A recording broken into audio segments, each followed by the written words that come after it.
ਸੰਗਤ ਜੀਓ, ਆਪ ਸਭ ਵਡਭਾਗੇ ਹੋ ਜਿੱਥੇ ਅਕਾਲ ਪੁਰਖ ਅੰਤਰਜਾਮੀ ਵਾਹਿਗੁਰੂ ਜੀ ਕੇ ਸਰਗੁਣ ਸਵਰੂਪ ਦਸਵੇਂ ਗੁਰੂ ਨਾਨਕ ਸਾਹਿਬ ਸਤਿਗੁਰੂ ਸ਼੍ਰੀ ਗੁਰੂ ਗੋਬਿੰਦ ਸਿੰਘ ਸਾਹਿਬ ਜੀ ਮਹਾਰਾਜ ਜੀ ਨੇ ਧਰਮ ਚਲਾਵਨ ਸੰਤਿਓ ਬਾਰਨ ਦੁਸ਼ਟ ਸਭਨ ਕੋ ਮੂਲਿਓ ਪਾਰਨ ਦੇ ਵਾਸਤੇ ਅਵਤਾਰ ਧਾਰਿਆ।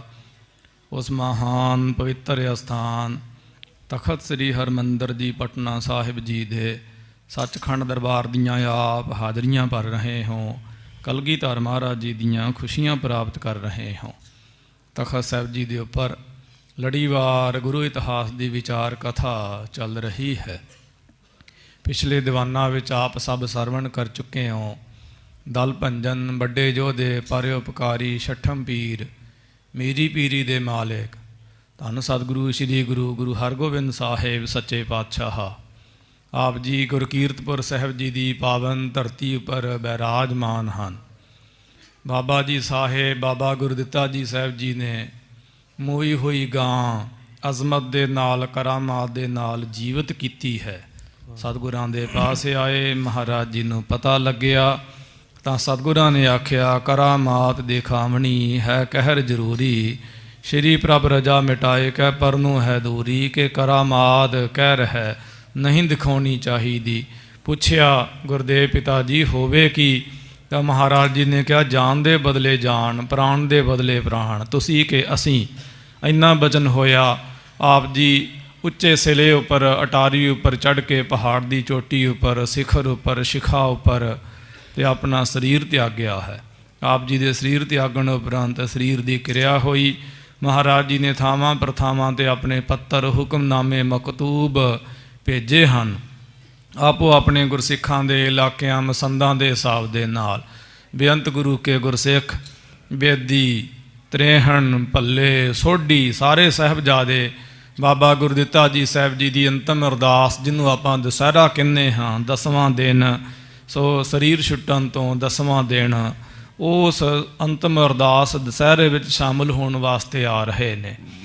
ਜੋ ਗੁਰਸਿੱਖ ਸੰਗਤਾਂ ਮਾਝੇ ਵਿੱਚੋਂ ਆ ਰਹੀਆਂ ਸਨ, ਸੁਭਾਵਕ ਉਹਨਾਂ ਨੇ ਕਰਤਾਰਪੁਰ ਸਾਹਿਬ ਵੀ ਲੰਘਣਾ ਸੀ ਅਤੇ ਸਤਿਗੁਰੂ ਸ਼੍ਰੀ ਗੁਰੂ ਅੰਗਦ ਦੇਵ ਜੀ ਮਹਾਰਾਜ ਜੀ ਦੇ ਸਾਹਿਬਜ਼ਾਦੇ ਤਰੇਹਣ ਜੋ ਸਨ, ਸ਼੍ਰੀ ਬਾਬਾ ਦਾਤੂ ਜੀ ਸਾਹਿਬ ਜੀ ਦਾ ਪਰਿਵਾਰ ਖਾਨਦਾਨ ਰਾਤ ਹੋਈ ਜਾਣ ਕੇ ਕਰਤਾਰਪੁਰੇ ਰੁਕੇ ਹਨ। ਗੁਰੂ ਅਰਜਨ ਦੇਵ ਜੀ ਮਹਾਰਾਜ, ਮਾਤਾ ਗੰਗਾ ਜੀ ਅਤੇ ਗੁਰੂ ਹਰਗੋਬਿੰਦ ਸਾਹਿਬ ਸੱਚੇ ਪਾਤਸ਼ਾਹ ਮਹਾਰਾਜ ਜੀ ਦਾ ਸਥਾਨ ਜਾਣ ਕੇ ਉੱਥੇ ਬਾਬਾ ਗੁਰਦਿੱਤਾ ਜੀ ਸਾਹਿਬ ਜੀ ਦੇ ਨਾਲ ਮੁਲਾਕਾਤ ਹੋਈ। ਉਹਨਾਂ ਨੇ ਮਨ ਪ੍ਰੇਰ ਕੇ ਬਾਬਾ ਦਾਤੂ ਜੀ ਸਾਹਿਬ ਜੀ ਦੇ ਜੋ ਸਾਹਿਬਜ਼ਾਦੇ ਸਨ, ਉਹਨਾਂ ਦਾ ਪਰਿਵਾਰ ਸੀ, ਉਹਨਾਂ ਨੂੰ ਕਿਹਾ ਕਿ ਤੁਹਾਨੂੰ ਮਹਾਰਾਜ ਦੇ ਕੋਲ ਨਹੀਂ ਜਾਣਾ ਚਾਹੀਦਾ ਹੈ, ਵਕਤ ਆਵੇਗਾ ਮੈਂ ਹੀ ਗੁਰੂ ਬਣਾਂਗਾ, ਤੁਸੀਂ ਮੇਰੀ ਤਾਬੇਦਾਰੀ ਕਰੋ, ਮੇਰੇ ਤਾਬੇ ਹੋਵੋ। ਅਤੇ ਬਾਬਾ ਸੁੰਦਰ ਜੀ ਸਾਹਿਬ ਜਿਨ੍ਹਾਂ ਦੀ ਬਾਣੀ ਸ਼੍ਰੀ ਗੁਰੂ ਗ੍ਰੰਥ ਸਾਹਿਬ ਜੀ ਮਹਾਰਾਜ ਵਿੱਚ ਦਰਜ ਹੈ, ਅਤੇ ਪਰਮਾਨੰਦ ਜੀ ਸਾਹਿਬ ਅਤੇ ਕੁਝ ਹੋਰ ਗੁਰੂ ਕੇ ਸਾਹਿਬਜ਼ਾਦੇ ਧੀਰਮਲ ਜੀ ਦਾ ਇਹ ਬਚਨ ਠੁਕਰਾ ਗਏ ਕਿ ਅਸੀਂ ਤੁਹਾਨੂੰ ਕਿਵੇਂ ਸਨਮਾਨ ਦਈਏ ਸਤਿਗੁਰੂ ਜੀ ਮਹਾਰਾਜ ਜੀ ਦੇ ਸਨਮੁਖ। ਇਹਨਾਂ ਨੇ ਕਿਹਾ ਵੇਖੋ ਮੇਰੇ ਕੋਲ ਸ਼੍ਰੀ ਗੁਰੂ ਗ੍ਰੰਥ ਸਾਹਿਬ ਜੀ ਮਹਾਰਾਜ ਜੀ ਦਾ ਸਵਾਰਾ ਹੈ ਅਤੇ ਆਹ ਦੇਖ ਲਓ ਹਿੰਦੁਸਤਾਨ ਦੇ ਬਾਦਸ਼ਾਹ ਦੇ ਮੇਰੇ ਪਾਸ ਮਕਤੂਬ ਨੇ, ਉਹਦੇ ਪਰਵਾਨੇ ਨੇ, ਹੁਕਮਨਾਮੇ ਹਨ, ਉਹਦੇ ਨਿਸ਼ਾਨ ਹਨ, ਇਸ ਕਰਕੇ ਮਹਾਰਾਜ ਤੋਂ ਬਾਅਦ ਮੈਂ ਹੀ ਗੁਰੂ ਬਣਾਂਗਾ।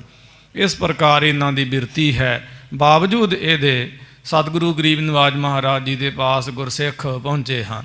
ਉਸ ਵੇਲੇ ਰਾਏ ਜੋਧ ਜੀ ਸਾਹਿਬ ਜੋ ਮਾਲਵੇ ਦੇ ਪ੍ਰਸਿੱਧ ਗੁਰਸਿੱਖ ਸਨ ਅਤੇ ਸਤਿਗੁਰੂ ਗਰੀਬ ਨਿਵਾਜ ਮਹਾਰਾਜ ਜੀ ਦੇ ਨਾਲ ਹਮ ਰਕਾਬ ਹੋ ਕੇ ਆਪਣੀ ਫੌਜ ਦੇ ਸਮੇਤ ਤੁਰਕੜਿਆਂ ਦੇ ਖਿਲਾਫ ਇਹ ਲੜੇ ਵੀ ਸਨ। ਰਾਏ ਇਹਨਾਂ ਦਾ ਖਿਤਾਬ ਸੀ, ਨਾਮ ਇਹਨਾਂ ਦਾ ਜੋਧ ਸੀਗਾ। ਅਕਬਰ ਦੇ ਵੇਲੇ ਇਹਨਾਂ ਨੂੰ ਜ਼ਗੀਰਾਂ ਦਿੱਤੀਆਂ ਗਈਆਂ ਸਨ। ਇਹਨਾਂ ਦੇ ਇੱਕ ਭਰਾਤਾ ਸਨ ਸਲੇਮ ਸ਼ਾਹ, ਉਹਨਾਂ ਦਾ ਨਾਮ ਸੀ। ਇਹ ਆਪਣੀ ਫੌਜ ਦੇ ਸਮੇਤ ਕਾਫਲੇ ਦੇ ਸਮੇਤ ਬਾਬਾ ਗੁਰਦਿੱਤਾ ਜੀ ਸਾਹਿਬ ਜੀ ਦੇ ਦੁਸਹਿਰੇ ਦੀ ਅਰਦਾਸ ਵਿੱਚ ਸ਼ਾਮਲ ਹੋਣ ਵਾਸਤੇ ਆਏ। ਔਰ ਭਾਈ ਰੂਪ ਚੰਦ ਜੀ ਸਾਹਿਬ ਜਿਨ੍ਹਾਂ ਨੂੰ ਮਹਾਰਾਜ ਨੇ ਬੜੀਆਂ ਬਖਸ਼ਿਸ਼ਾਂ ਦਿੱਤੀਆਂ ਸਨ ਹਨ, ਅੱਜ ਵੀ ਉਹਨਾਂ ਦੇ ਪਾਸ ਹਨ, ਸੋ ਉਹ ਵੀ ਮਹਾਰਾਜ ਜੀ ਦੇ ਪਾਸ ਆਏ। ਅਤੇ ਰਾਏ ਜੋਧ ਜੀ ਸਾਹਿਬ ਜੀ ਨੇ ਪੁੱਛਿਆ ਸਤਿਗੁਰੂ ਗਰੀਬ ਨਿਵਾਜ ਮਹਾਰਾਜ, ਬਾਬਾ ਗੁਰਦਿੱਤਾ ਜੀ ਸਾਹਿਬ ਤਾਂ ਚੰਗੇ ਭਲੇ ਸਨ, ਨੌਜਵਾਨੀ ਸਰੀਰ ਸੀ ਉਹਨਾਂ ਦਾ, ਅਤੇ ਫਿਰ ਸਰੀਰ ਕਿਵੇਂ ਛੁੱਟ ਗਿਆ ਹੈ? ਜਿਵੇਂ ਅਸੀਂ ਆਮ ਹੀ ਪੁੱਛਦੇ ਹਾਂ ਨਾ, ਪਤਾ ਹੋਣ ਦੇ ਬਾਵਜੂਦ ਵੀ ਕਿ ਕੀ ਹੋਇਆ, ਕਿੱਦਾਂ ਹੋਇਆ, ਇਸ ਤਰ੍ਹਾਂ ਉਹਨਾਂ ਨੇ ਮਹਾਰਾਜ ਨੂੰ ਪੁੱਛਿਆ। ਕਿ ਮਹਾਰਾਜ ਜਿਨ੍ਹਾਂ ਦੇ ਭੋਗ 'ਤੇ ਅਸੀਂ ਆਏ ਹਾਂ ਉਹਨਾਂ ਦਾ ਸਰੀਰ ਕਿਵੇਂ ਛੁੱਟ ਗਿਆ ਹੈ। ਅਤੇ ਅਖੀਰਲੀ ਕਥਾ ਦੇ ਬਚਨ ਸਨ ਕੱਲ੍ਹ ਦੀ ਕਥਾ ਦੇ।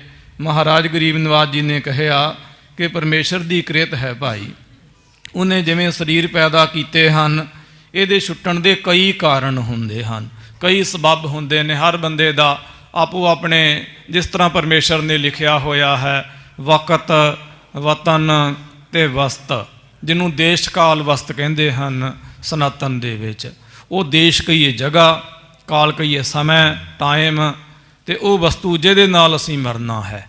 ਵਕਤ, ਵਤਨ ਅਤੇ ਵਸਤ, ਇਹ ਤਿੰਨ ਵਾਵੇ ਇਹ ਜੀਵਨ ਦਾ ਛੁੱਟਣ ਦੇ ਸਬੱਬ ਹਨਗੇ। ਇਸ ਤਰ੍ਹਾਂ ਮਹਾਰਾਜ ਕਹਿੰਦੇ ਨੇ ਕਿ ਕਿਹੜੀ ਗੱਲ ਹੈ, ਸਭ ਨੇ ਸੰਸਾਰ ਤੋਂ ਜਾਣਾ ਹੈ, ਵਿਰਾਗ ਨਾ ਕਰੋ। ਉਹ ਸਾਡੇ ਵੱਡੇ ਸਾਹਿਬਜ਼ਾਦੇ ਸਨ। ਜੇ ਸਾਡਾ ਮਨ ਹੌਸਲੇ ਵਿੱਚ ਹੈ ਤੇ ਤੁਹਾਡਾ ਵੀ ਮਨ ਹੌਸਲੇ ਵਿੱਚ ਹੋਣਾ ਚਾਹੀਦਾ। ਇੱਥੇ ਕੱਲ੍ਹ ਦੀ ਕਥਾ ਵਿਸ਼ਰਾਮ 'ਤੇ ਆ ਗਈ ਸੀ। ਮਹਾਰਾਜ ਜੀ ਦਾ ਉਪਦੇਸ਼ ਅਜੇ ਚੱਲਦਾ ਹੈ। ਰਹਾਓ 'ਤੇ ਆਈ ਸੀ, ਵਿਸ਼ਰਾਮ 'ਤੇ ਇਹ ਕਥਾ ਆ ਗਈ ਸੀ। ਜਿਵੇਂ ਕਿ ਸਤਿਗੁਰਾਂ ਦੀ ਕਥਾ ਲੜੀਵਾਰ ਰੂਪ ਦੇ ਵਿੱਚ ਆ ਰਹੀ। ਆਓ ਜਿਤਨੇ ਵੀ ਮਾਈ ਭਾਈ ਬਿਰਧ ਬਾਲਿਕ, ਗਰੀਬ ਨਿਵਾਜ ਮਹਾਰਾਜ ਜੀ ਕੀ ਪਵਿੱਤਰ ਗੋਦ ਮੇਂ ਸੁਭਾਇਮਾਨ ਹੋकर ਮਹਾਰਾਜ ਜੀ ਦੇ ਚਰਨਾਂ ਦਾ ਲਾਹਾ ਲੈ ਰਹੇ ਹੋ। ਔਰ ਦੇਸ਼ਾਂ ਵਿਦੇਸ਼ਾਂ ਪ੍ਰਦੇਸ਼ਾਂ ਵਿੱਚ ਦੂਰਦਰਸ਼ਨ, ਦੂਰ ਸਰਵਣ ਭਾ ਮੀਡੀਆ ਦੇ ਜ਼ਰੀਏ ਮਹਾਰਾਜ ਦੀ ਕਥਾ ਦੇ ਨਾਲ ਜੁੜ ਰਹੇ ਹੋ। ਭਾਈ ਇਕਾਗਰਤਾ ਬਣਾਓ, ਨਿੱਕੇ ਨਿੱਕੇ ਪਿਆਰੇ ਬੱਚਿਆਂ ਨੂੰ ਕੰਟਰੋਲ ਵਿੱਚ ਰੱਖਿਓ, ਔਰ ਮੋਬਾਈਲ ਫੋਨ ਖਾਸ ਕਰਕੇ ਬੰਦ ਜਾਂ ਸਾਇਲੈਂਟ 'ਤੇ ਲਾਓ, ਭਾਵ ਇਕਾਗਰਤਾ ਬਣਾਓ। ਸ਼੍ਰੀ ਗੁਰੂ ਕਲਗੀਧਰ ਪਾਤਸ਼ਾਹ ਮਹਾਰਾਜ ਜੀ ਦੇ ਚਰਨਾਂ ਦਾ ਧਿਆਨ ਧਰਦੇ ਹੋਏ ਰਸਨਾ ਪਵਿੱਤਰ ਕਰੋ। ਪਿਆਰ ਦੇ ਨਾਲ ਗੱਜ ਕੇ ਆਖੋ ਜੀ ਸਤਿਨਾਮ ਸ੍ਰੀ ਵਾਹਿਗੁਰੂ ਜੀ। ਪਿਆਰ ਨਾਲ ਫੇਰ ਆਖੋ ਜੀ ਸਤਿਨਾਮ ਸ੍ਰੀ ਵਾਹਿਗੁਰੂ ਜੀ। ਕੀਰਤ ਪਰਮੇਸ਼ਰ ਕੀ ਸਭ ਜਾਣੈ। ਮਹਾਰਾਜ ਕਹਿੰਦੇ ਜੋ ਮਹਾਤਮਾ ਲੋਕ ਹਨ, ਸੰਤ ਲੋਕ ਹਨ, ਇਹ ਜੀਵਨ ਨੂੰ ਤੇ ਮੌਤ ਨੂੰ ਪਰਮੇਸ਼ਰ ਦੀ ਹੀ ਕਿਰਤ ਜਾਣਦੇ ਹਨ। ਕਰਹਿ ਅਪਰ ਇਹ ਮੂਰਖ ਮਨ। ਕਹਿੰਦੇ ਉਹ ਮਨੁੱਖ ਮੂਰਖ ਹਨ, ਅਣਜਾਣ ਹਨ, ਅਦਨੇ ਹਨ, ਨਾ ਸਮਝ ਹਨ, ਜੋ ਵਿਰੋਧ ਕਰਦੇ ਹਨ। ਜੇ ਮੌਤ ਇਤਿਆਦਿਕ ਹੋ ਗਈ, ਕੋਈ ਭਾਣਾ ਵਰਤ ਗਿਆ ਤੇ ਰੋਸ ਕਰਨਾ ਮਨ ਵਿੱਚ, ਇਹ ਨਾ ਸਮਝੀ ਹੈ ਭਾਈ। ਦੁੱਖ ਸੁਖ ਦੇਨ ਹਾਰ ਕਰਤਾਰਾ। ਮਹਾਰਾਜ ਕਹਿੰਦੇ ਦੁੱਖ ਸੁੱਖ ਤੇਰੀ ਆਗਿਆ ਪਿਆਰੇ। ਦੁੱਖ ਅਤੇ ਸੁੱਖ ਦੇਣ ਵਾਲਾ ਉਹ ਮਾਲਕ ਹੀ ਹੈ। ਜੇ ਸੁੱਖ ਉਹਨੇ ਦਿੱਤੇ ਨੇ ਤੇ ਦੁੱਖ ਵੀ ਉਹਦੀ ਦਾਤ ਹੈ ਭਾਈ। ਅਪਰ ਨਹੀਂ ਕੋ ਜਗਤ ਮਝਾਰਾ। ਕਹਿੰਦੇ ਸੰਸਾਰ ਤੇ ਹੋਰ ਕੋਈ ਸਮਰੱਥ ਨਹੀਂ ਹੈ ਦੁੱਖ ਅਤੇ ਸੁੱਖ ਦੇਣ ਵਾਲਾ, ਜੀਵਨ ਅਤੇ ਮ੍ਰਿਤੂ ਦੇਣ ਵਾਲਾ ਹੋਰ ਕੋਈ ਨਹੀਂ ਹੈ। ਉਹ ਮਾਲਕ ਹੀ ਹੈ। ਉਹ ਆਪਣੀਆਂ ਦਿੱਤੀਆਂ ਹੋਈਆਂ ਵਸਤੂਆਂ ਨੂੰ ਵਾਪਸ ਲੈ ਲੈਂਦਾ ਹੈ। ਫਿਰ ਕਾਹਦਾ ਰੋਸ ਹੈ। ਹਤ ਨ ਜੀਵਾਵਨ ਅਪਰੈ ਕੌਣ। ਕਹਿੰਦੇ ਪਰਮਾਤਮਾ ਤੋਂ ਬਿਨਾ ਜਿਉਣ ਵਾਲਾ ਤੇ ਨਾਸ਼ ਕਰਨ ਵਾਲਾ, ਕਰਤਾ ਹਰਤਾ ਧਰਤਾ ਕੌਣ ਹੈ? ਕੋਈ ਵੀ ਨਹੀਂ। ਉਹ ਮਾਲਕ ਹੀ ਜੀਵਨ ਦੇਣ ਵਾਲਾ ਹੈ ਔਰ ਮਾਲਕ ਹੀ ਜੀਵਨ ਵਾਪਸ ਲੈਣ ਵਾਲਾ ਹੈ। ਸਕਲ ਸੰਤ ਜਾਣਤ ਹੈ ਤੌਣ। ਕਹਿੰਦੇ ਸੰਤ ਮਹਾਤਮਾ ਲੋਕ ਜੋ ਹਨ ਉਸ ਪਰਮਾਤਮਾ ਨੂੰ ਹੀ ਜਾਣਦੇ ਹਨ। ਜੇ ਦੁੱਖ ਵੀ ਆ ਗਿਆ ਤਾਂ ਉਹਦੀ ਦਾਤ, ਜੇ ਸੁੱਖ ਵੀ ਆ ਗਿਆ ਤਾਂ ਵੀ ਉਹਦੀ ਦਾਤ ਸਮਝਦੇ ਹਨ ਮਹਾਤਮਾ ਲੋਕ। ਜਿਵ ਕੇ ਹਰ ਕੋ ਲਾਠੀ ਹਨ। ਅੱਗੇ ਮਹਾਰਾਜ ਵਿਸ਼ਰਾਮ ਇਸ ਉਦਾਹਰਨ ਦੇ ਕੇ ਸਮਝਾਉਂਦੇ ਹਨ। ਮਹਾਰਾਜ ਕਹਿੰਦੇ ਜਿਵੇਂ ਕੋਈ ਸ਼ਿਕਾਰੀ ਆਦਮੀ ਕਿਹਰ ਸ਼ੇਰ ਨੂੰ ਲਾਠੀ ਸੋਟੀ, ਡਾਂਗ ਸੋਟਾ ਉਹਦੇ ਸਿਰ ਵਿੱਚ ਮਾਰੇ ਸ਼ੇਰ ਦੇ, ਸਤਨਹਾਰ ਪਰ ਦ੍ਰਿਸ਼ਟੀ ਠਾਨ ਹੈ। ਉਹ ਸ਼ੇਰ ਜਿਹੜਾ ਹੈ ਉਹ ਸੋਟੀ ਨੂੰ ਮੂੰਹ ਵਿੱਚ ਨਹੀਂ ਪਾਉਂਦਾ ਹੈ ਕੁੱਤੇ ਦੀ ਤਰ੍ਹਾਂ, ਉਲਟਾ ਮਾਰਨ ਵਾਲੇ ਦਾ ਜਾ ਕੇ ਗਲਾ ਫੜਦਾ ਹੈ। ਸ਼ੇਰ ਦੀ ਸ਼ਿਕਾਰੀ ਦੀ ਸ਼ੇਰ ਦੀ ਸ਼ਿਕਾਰ ਦੀ ਕਾਮਯਾਬੀ ਦਾ ਤਰੀਕਾ ਇੱਕੋ ਹੀ ਹੈ। ਉਹ ਕਿਸੇ ਜੀਵ ਪ੍ਰਾਣੀ ਦਾ ਜਦੋਂ ਸ਼ਿਕਾਰ ਕਰਦਾ ਹੈ ਤੇ ਬਸ ਗਲੇ ਵੱਲ ਜਾਂਦਾ ਹੈ, ਸ਼ਾਹ ਰਾਗ ਵੱਲ ਜਾਂਦਾ ਹੈ। ਪੁਰਾਣੇ ਜ਼ਮਾਨਿਆਂ ਵਿੱਚ ਕਿਸੇ ਦਾ ਕਤਲ ਇਤਿਆਦਿਕ ਕਰਨਾ ਹੁੰਦਾ ਸੀ ਤਲਵਾਰ ਖੰਜਰ ਇਤਿਆਦਿਕ ਦੇ ਨਾਲ, ਤੇ ਸ਼ਾਹ ਰਾਗ ਜਿਹੜੀ ਸੀ ਜਿਹਦੇ ਨਾਲ ਅਸੀਂ ਸਾਹ ਲੈਂਦੇ ਹਾਂ ਉਹਦੇ ਹੀ ਉੱਪਰ ਵਾਰ ਹੁੰਦਾ ਸੀਗਾ। ਆਦਮੀ ਕੁਝ ਛਿਣ ਬਾਅਦ ਹੀ ਮਰ ਜਾਂਦਾ ਸੀਗਾ। ਤਾਈਓ ਪੁਰਾਣੇ ਜ਼ਮਾਨਿਆਂ ਵਿੱਚ ਜਦੋਂ ਕੋਈ ਆਦਮੀ ਮਰ ਜਾਂਦਾ ਜਾਂ ਬੇਹੋਸ਼ ਮਦਹੋਸ਼ ਹੋ ਜਾਂਦਾ, ਉਹਦੀ ਗਰਦਨ 'ਤੇ ਹੱਥ ਧਰ ਕੇ ਦੇਖਦੇ ਸਨ। ਸੋ ਇਸੇ ਪ੍ਰਕਾਰ ਇੱਕ ਇਹ ਜੀਵਨ ਦਾ ਰਹੱਸ ਹੁੰਦਾ ਹੈ। ਦੂਸਰਾ ਸਾਡੇ ਹੱਥ ਦੇ ਕੋਲ ਜਿਹੜੀ ਨਬਜ਼ ਹੁੰਦੀ ਹੈ ਜਿਹਦੇ ਨਾਲ ਸਾਡੇ ਸਰੀਰ ਦਾ ਪ੍ਰੈਸ਼ਰ ਅਸੀਂ ਦੇਖਦੇ ਹਾਂ, ਬੁਖਾਰ ਇਤਿਆਦਿਕ ਪੁਰਾਣੇ ਵੈਦ ਲੋਕ ਦੇਖਦੇ ਨੇ, ਉਹ ਵੀ ਸਾਹ ਰਗ ਦੇ ਨਾਲ ਉਹਦਾ ਸੰਬੰਧ ਹੁੰਦਾ ਹੈ। ਅਤੇ ਸ਼ੇਰ ਜਿਹੜਾ ਹੈ ਸਿੱਧਾ ਗਲੇ ਨੂੰ ਪੈਂਦਾ ਹੈ। ਤੁਸੀਂ ਭਾਵੇਂ ਕੋਈ ਵੀਡੀਓ ਇਤਿਆਦਿਕ ਜੋ ਵੱਖ-ਵੱਖ ਚੈਨਲਾਂ ਵਾਲੇ ਵੀ ਬਣਾਉਂਦੇ ਨੇ, ਸੋ ਇਸੇ ਪ੍ਰਕਾਰ ਜੰਗਲਾਂ ਦੇ ਵਿੱਚ CCTV ਕੈਮਰੇ ਇਤਿਆਦਿਕ ਲਗਾ ਕੇ ਇਹ ਸ਼ੇਰ ਦੀ ਸੋ ਸ਼ਿਕਾਰ ਕਰਨ ਦੀ ਇੱਕ ਮੁਹਾਰਤ ਹੈ, ਉਹਦਾ ਸਲੀਕਾ ਹੈ, ਉਹਦਾ ਤਰੀਕਾ ਹੈ। ਮਹਾਰਾਜ ਕਹਿੰਦੇ ਜਿਵੇਂ ਕੋਈ ਸ਼ੇਰ ਨੂੰ ਲਾਠੀ ਮਾਰੇ, ਸੋਟੀ ਮਾਰੇ, ਤੇ ਉਹ ਸੋਟੀ ਨੂੰ ਮੂੰਹ ਵਿੱਚ ਨਹੀਂ ਪਾਉਂਦਾ ਹੈ, ਉਲਟਾ ਜਾ ਕੇ ਸ਼ਿਕਾਰ ਕਰਨ ਵਾਲੇ ਸ਼ਿਕਾਰੀ ਦੀ ਗਰਦਨ ਫੜਦਾ ਹੈ। ਜੇ ਕੂ ਕਰ ਕੋ ਮਾਰਤ ਕੋਈ, ਇਹਦੇ ਮੁਕਾਬਲੇ ਜੇ ਕੋਈ ਕੁੱਤੇ ਨੂੰ ਮਾਰੇ ਇੱਟ ਵੱਟਾ ਸੋਟਾ, ਦੋਸ ਲਸ਼ਟ ਕਾ ਜਾਨਤ ਸੋਈ। ਉਹ ਐਡਾ ਨਾ ਸਮਝੇ, ਐਡਾ ਅਦਨਾ ਹੈ, ਇੰਨਾ ਨਾ ਵਾਕਿਫ ਹੈ, ਸੋ ਉਹ ਲਾਠੀ ਨੂੰ ਫੜਦਾ ਹੈ। ਹੋਰ ਤਾਂ ਹੋਰ ਨੂੰ ਕੋਈ ਇੱਟ ਵੱਟਾ ਵੀ ਮਾਰੇ ਤੇ ਉਹ ਦੌੜ ਕੇ ਜਾ ਕੇ ਇੱਟ ਵੱਟੇ ਨੂੰ ਫੜਦਾ ਹੈ ਕਿ ਖੁਰੇ ਦੇ ਵਿੱਚ ਕੁਝ ਹੋਵੇਗਾ। ਇਸ ਪ੍ਰਕਾਰ ਉਹਦੀ ਨਾ ਸਮਝੀ ਹੈ ਇਹ। ਮੁਖ ਪਸਾਰ ਤਿਸ ਕੋ ਗਹਲੇਤ, ਔਰ ਮੂੰਹ ਪਸਾਰ ਕੇ ਸੋਟੀ ਨੂੰ ਜਾਂ ਮਾਰੇ ਹੋਏ ਔਜ਼ਾਰ ਹਥਿਆਰ ਨੂੰ ਫੜ ਲੈਂਦਾ ਹੈ। ਹਤਨਹਾਰ ਕੋ ਤਿਆਗ ਸੁਦੇਤ, ਐਡਾ ਉਹ ਨਾ ਸਮਝਿਆ ਕਿ ਮਾਰਨ ਵਾਲੇ ਸ਼ਿਕਾਰੀ ਨੂੰ ਛੱਡ ਦਿੰਦਾ, ਮਾਰੀ ਹੋਈ ਵਸਤੂ ਨੂੰ ਫੜਦਾ ਹੈ। ਸਵਾਨ ਦ੍ਰਿਸ਼ਟ ਇਹੋ ਮਨ ਮੁਖ ਧਾਰੈ, ਮਹਾਰਾਜ ਕਹਿੰਦੇ ਸਵਾਨ ਦ੍ਰਿਸ਼ਟੀ ਹੈ, ਇਹ ਮਨਮੁਖ ਲੋਕ ਇਸ ਦ੍ਰਿਸ਼ਟੀ ਨੂੰ ਧਾਰਦੇ ਹਨ। ਕਲਪ ਹੈ ਨਰਨ ਬਿਖੈ ਇਹ ਮਾਰੈ, ਤੇ ਉਹ ਮਨੁੱਖਾਂ ਵਿੱਚ ਇਹ ਕਲਪਦੇ ਹਨ ਕਿ ਮੈਨੂੰ ਬੰਦੇ ਨੇ ਮਾਰਿਆ ਹੈ, ਜਾਂ ਬੰਦੇ ਨੇ ਸੁੱਖ ਦਿੱਤਾ ਹੈ, ਕਿ ਬੰਦੇ ਨੇ ਦੁੱਖ ਦਿੱਤਾ ਹੈ। ਇਹ ਕੂਕਰ ਬਿਰਤੀ ਹੈ। ਗੁਰੂ ਹਰਗੋਬਿੰਦ ਸਾਹਿਬ ਜੀ ਮਹਾਰਾਜ ਕਹਿੰਦੇ ਹਨ, ਇਹੋ ਮੁਝ ਕੋ ਦੇਵਤ ਸੁਖ ਆਛੈ। ਸਧਾਰਨ ਬੰਦਾ ਨਾ ਸਮਝ ਬੰਦਾ ਸੋਚਦਾ ਹੈ ਕਿ ਫਲਾਣੇ ਬੰਦੇ ਨੇ ਸ਼ਾਇਦ ਮੈਨੂੰ ਕੋਈ ਸੁੱਖ ਦਿੱਤਾ ਹੈ, ਇਸ ਸਹੂਲੀਅਤ ਦਾ ਕਾਰਨ ਰੱਬ ਹੈ, ਰੋਟੀ ਦਾ ਕਾਰਨ ਰੱਬ ਹੈ, ਸਨਮਾਨ ਦਾ ਕਾਰਨ ਸੋ ਪਰਮਾਤਮਾ ਨੂੰ ਛੱਡ ਕੇ ਕੋਈ ਮਨੁੱਖ ਹੋਵੇਗਾ। ਇਹ ਸਧਾਰਨ ਬੰਦੇ ਦੀ ਸਮਝ ਹੈ। ਇਹੋ ਨਰ ਦੁਖਦ ਮੋਹੇ ਇਮ ਬਾਛੈ, ਇਸ ਬੰਦੇ ਨੇ ਮੈਨੂੰ ਸੁੱਖ ਦਿੱਤਾ ਹੈ ਤੇ ਇਸ ਬੰਦੇ ਨੇ ਮੈਨੂੰ ਦੁੱਖ ਦਿੱਤਾ ਹੈ। ਇਹ ਸਧਾਰਨ ਬੰਦੇ ਦੀ ਮਾਨਸਿਕਤਾ ਹੈ। ਫੇਰ ਦ੍ਰਿਸ਼ਟ ਗੁਰਮੁਖ ਨਿਤ ਧਾਰੈ, ਗੁਰਮੁਖ ਲੋਕ ਜੋ ਹਨ ਉਹ ਛੇ ਦ੍ਰਿਸ਼ਟੀ ਨੂੰ, ਕਿਹਰ ਬਿਰਤੀ ਨੂੰ ਧਾਰਨ ਕਰਦੇ ਹਨ। ਸੁਖਦ ਦੁਖਦ ਜਾਣਹਿ ਕਰਤਾਰੈ, ਤੇ ਕਰਤਾਰ ਨੂੰ ਹੀ ਜਾਣਦੇ ਨੇ ਕਿ ਉਹੋ ਹੀ ਸੁੱਖ ਦੇਣ ਵਾਲਾ। ਦੁੱਖ ਸੁੱਖ ਤੇਰੀ ਆਗਿਆ ਪਿਆਰੇ, ਦੁੱਖ ਵੀ ਤੇ ਸੁੱਖ ਵੀ ਉਹਦੀ ਆਗਿਆ ਦੇ ਵਿੱਚ ਹੈ, ਉਹਦੇ ਹੁਕਮ ਦੇ ਵਿੱਚ ਹੈ। ਜਾਂ ਸੁੱਖ ਤਾਂ ਸਹੁਰਾਵਿਓ, ਦੁੱਖ ਭੀ ਸੰਭਾਲੇ ਹੋਏ, ਨਾਨਕ ਕਹੈ ਸਿਆਣੀਏ ਇਉਂ ਕੰਤ ਮਿਲਾਵਾ ਹੋਏ। ਰੱਬ ਦੇ ਨਾਲ ਇਵੇਂ ਮਿਲਾਪ ਹੁੰਦਾ ਹੈ, ਜੇ ਸੁੱਖ ਹੋਵੇ ਤਾਂ ਵੀ ਰੱਬ ਦੀ ਦਾਤ, ਜੇ ਦੁੱਖ ਹੋਵੇ ਤਾਂ ਵੀ ਰੱਬ ਦੀ ਦਾਤ। ਇਸ ਤਰ੍ਹਾਂ ਰੱਬ ਦੇ ਨਾਲ ਮੇਲ ਮਿਲਾਪ ਹੁੰਦਾ ਹੈ। ਬੜਾ ਸੌਖਾ ਤਰੀਕਾ ਹੈ। ਸਤਿਗੁਰੂ ਸੱਚੇ ਪਾਤਸ਼ਾਹ ਜੀ ਮਹਾਰਾਜ ਕਹਿੰਦੇ ਨੇ ਗੁਰਮੁਖਾਂ ਦੀ ਕਿਹਰ ਬਿਰਤੀ ਹੈ, ਸ਼ੇਰ ਵਾਲੀ ਬਿਰਤੀ ਹੈ। ਜੇ ਦੁੱਖ ਆ ਗਿਆ ਤਾਂ ਵੀ ਰੱਬ ਦੀ ਦਾਤ। ਮਹਾਰਾਜ ਨੇ ਜਪ ਸਾਹਿਬ ਦੇ ਵਿੱਚ ਆਖਿਆ ਨਾ, ਕੇਤਿਆ ਦੁਖ ਭੂਖ ਸਦ ਮਾਰ। ਦੁੱਖ ਭੁੱਖ ਤੇ ਸਦ ਮਾਰ ਦੇ ਅਰਥ ਨੇ ਸਦਾ ਦੀਆਂ ਮਾਰਾਂ, ਸਦਾ ਦੀਆਂ ਮੁਸੀਬਤਾਂ, ਅਜ਼ੀਅਤਾਂ, ਅਜਮਾਇਸ਼ਾਂ, ਇਮਤਿਹਾਨ ਜੋ ਜੀਵਨ ਵਿੱਚ ਆਉਂਦੇ ਹਨ। ਕੇਤਿਆ ਦੁਖ ਭੂਖ ਸਦ ਮਾਰ, ਇਹ ਭੇਦਾਤ ਤੇਰੀ ਦਾਤਾਰ। ਇਹ ਦਾਤਾਰ, ਦਾਤਾਂ ਦੇਣ ਵਾਲੇ ਵਾਹਿਗੁਰੂ। ਦੁੱਖ ਭੁੱਖ ਤੇ ਇਹ ਸਦਾ ਦੀਆਂ ਮਾਰਾਂ, ਇਹ ਵੀ ਤੇਰੀ ਦਾਤ ਹੈ, ਇਹ ਵੀ ਤੇਰੀ ਨੇਮਤ ਹੈ। ਮਹਾਰਾਜ ਨੇ ਬਾਣੀ ਵਿੱਚ ਸਤ ਸੰਗਤ ਜੀ ਦੁੱਖ ਨੂੰ ਦਾਰੂ ਤੇ ਸੁੱਖ ਨੂੰ ਰੋਗ ਆਖਿਆ ਹੈ। ਜੋ ਕੁਝ ਸਾਨੂੰ ਦੁੱਖ ਸਮਝਾ ਸਕਦਾ ਹੈ, ਸਾਨੂੰ ਸੁੱਖ ਨੇ ਨਹੀਂ ਸਮਝਾਉਣਾ ਹੈ। ਇਹ ਜੀਵਨ ਦੀ ਬਹੁਤ ਵੱਡੀ ਤੋਂ ਵੱਡੀ ਹਕੀਕਤ ਹੈ ਭਾਈ। ਦੁੱਖ ਦਾਰੂ ਹੈ ਤੇ ਸੁੱਖ ਰੋਗ ਹੈ। ਸੋ ਇਸੇ ਪ੍ਰਕਾਰ ਗਰੀਬ ਨਿਵਾਜ ਮਹਾਰਾਜ ਕਹਿੰਦੇ ਗੁਰਮੁਖਾਂ ਦੀ ਬਿਰਤੀ ਹੈ ਕਿ ਦੁੱਖ ਨੂੰ ਅਤੇ ਸੁੱਖ ਨੂੰ ਰੱਬ ਦੀ ਦਾਤ ਸਮਝਦੇ ਹਨ। ਰਾਗ ਦਵੈਖ ਇਸ ਤੇ ਨਾ ਹੋਤ, ਇਸ ਕਰਕੇ ਰਾਗ ਅਤੇ ਦਵੈਸ਼ ਕਿਸੇ ਨਾਲ ਨਹੀਂ ਹੁੰਦਾ। ਰਾਗ ਦਾ ਅਰਥ ਹੁੰਦਾ ਹੈ ਮੋਹ, ਦਵੈਸ਼ ਦਾ ਅਰਥ ਹੁੰਦਾ ਹੈ ਈਰਖਾ। ਜੇ ਕਿਸੇ ਸੁੱਖ ਦਾ ਕਾਰਨ ਅਸੀਂ ਕਿਸੇ ਮਨੁੱਖ ਨੂੰ ਮੰਨਾਂਗੇ, ਅਸੀਂ ਉਹਦੇ ਨਾਲ ਮੋਹ ਕਰਾਂਗੇ, ਲਗਾਵ ਕਰਾਂਗੇ।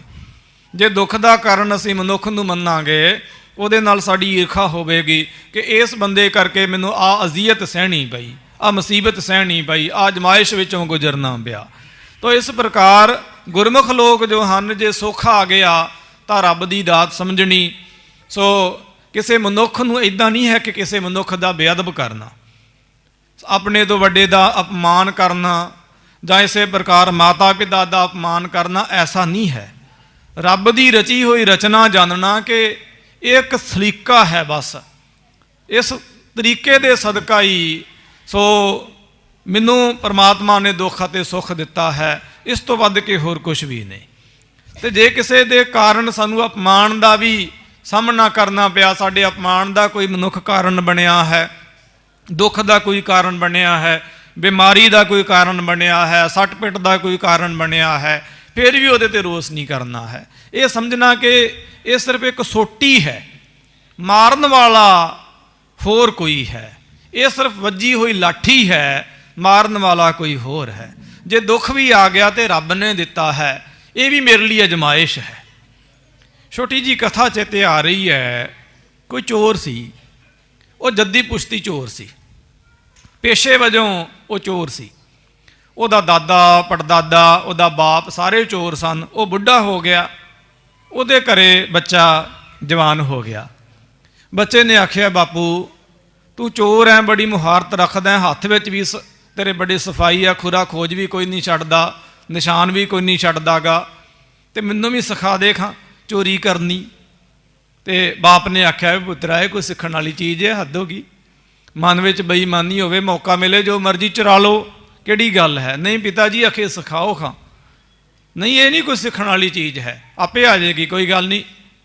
नहीं जी सिखाओ। तीजी वारी क्या कहते चल फिर अज तेनों सिखा के आउंदे आ। अंधेरी रात है, नेरे पख के दिन चल रहे ने, मसिया नेड़े है, चल फिर जाने। अज फलाणियां दे ब्याह होया है, तो लोग आए हैं तैयार बर तैयार हो के, गहने गट्टे सजा के, चल अखे चोरी करने वास्ते जाने। आ सामना कमरा है, इत्थे नवीं आई हुई बहू धी राणी है, काकी है, उहदे गहने भी होणगे। पुराने जमानिਆਂ 'ਚ लोग गहने इत्यादि को उतार के सराहने धर दिया करते सन कि वो विंगे ना हो जान, टुट फुट ना जान, उन्हां दी शोभा ना खराब होवे, क्या जाके सराहणियों चुरा लवीं। घरे प्रवेश होया चोर दा बच्चा नौजवान, ते बाप ने दरवाज़ा खड़काता। सारे जाग गए, देखण लगे कि खड़का कित्थों आया है, रौला कित्थों आया है। वो नवीं आई हुई नूंह राणी बच्ची, बगाना घर सी, नवां घर सी, नींदर भी कित्थों आउंदी, नवे नवे आए शरीर नूं किसी बगाने घर दे विच जागदी हो सीगी, माता पिता दे विजोग विच। सस ने इशारा दिता, उन्हें दीवा जगा लिया। चोर दे बच्चे ने जानिया कि ते निरी मौत है, दीवे नाल पता लग जाएगा। उन्हें अपना दिमाग वरतिया। पुराने जमाने च वड्डियां वड्डियां अलमारियां होया करदियां सन, अलमारी विच वड़ गया, रुक गया। जदों उत्थे वो लुकिया, दीवे दा चानन हो गया, उन्हें सोचा कि हुण तां मौत है। दिमाग काम कीता, एकदम अलमारी चों बाहर निकलिया, धक्का मारिया।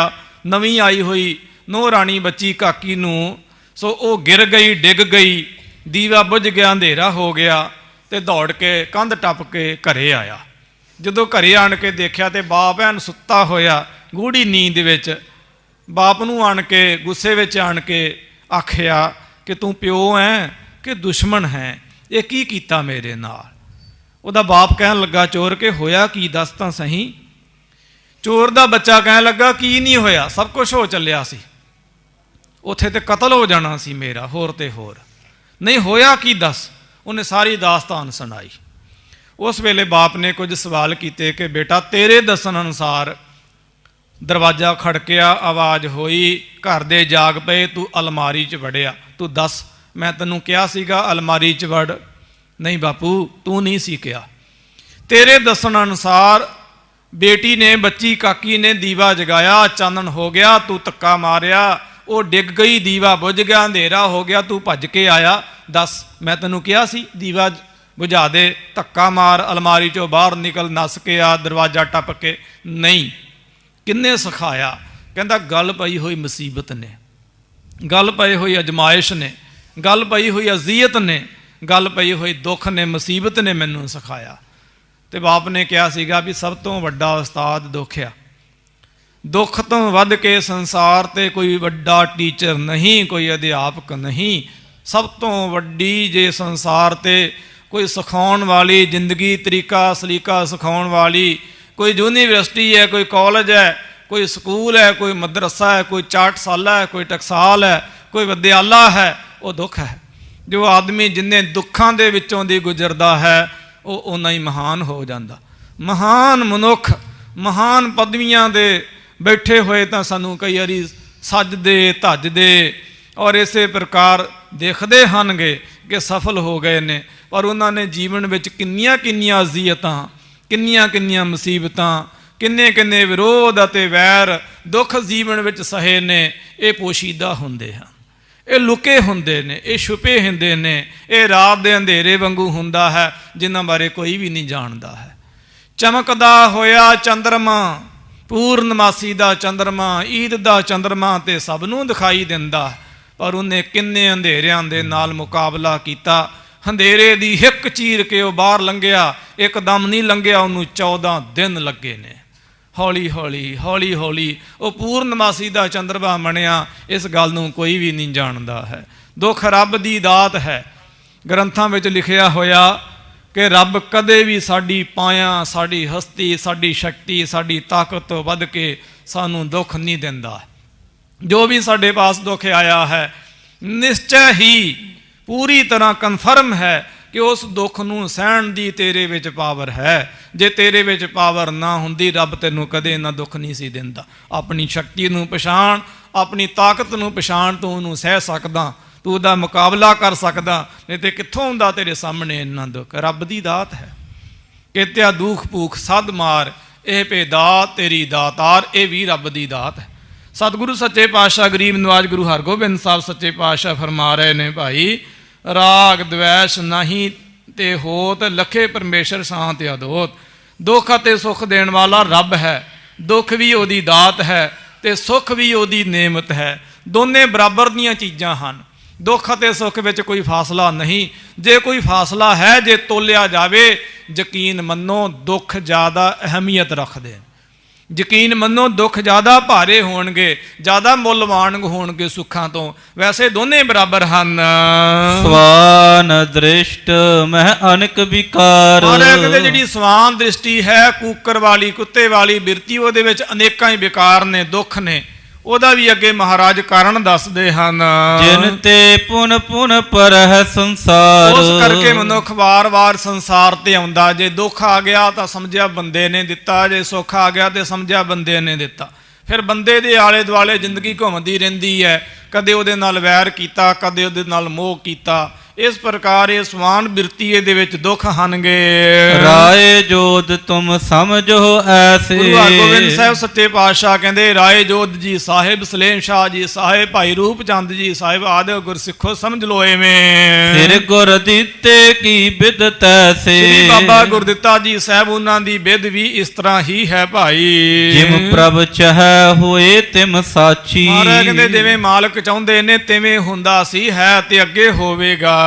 ਕਿਰਿਆ ਅਪਰ ਕੀ ਜਾਨੋ ਕਾਚੀ, ਕਹਿੰਦੇ ਬਾਕੀ ਜੋ ਹੋਰ ਕਿਰਿਆਵਾਂ ਹਨ ਉਹ ਸਭ ਕੱਚੀਆਂ ਝੂਠੀਆਂ ਹਨ।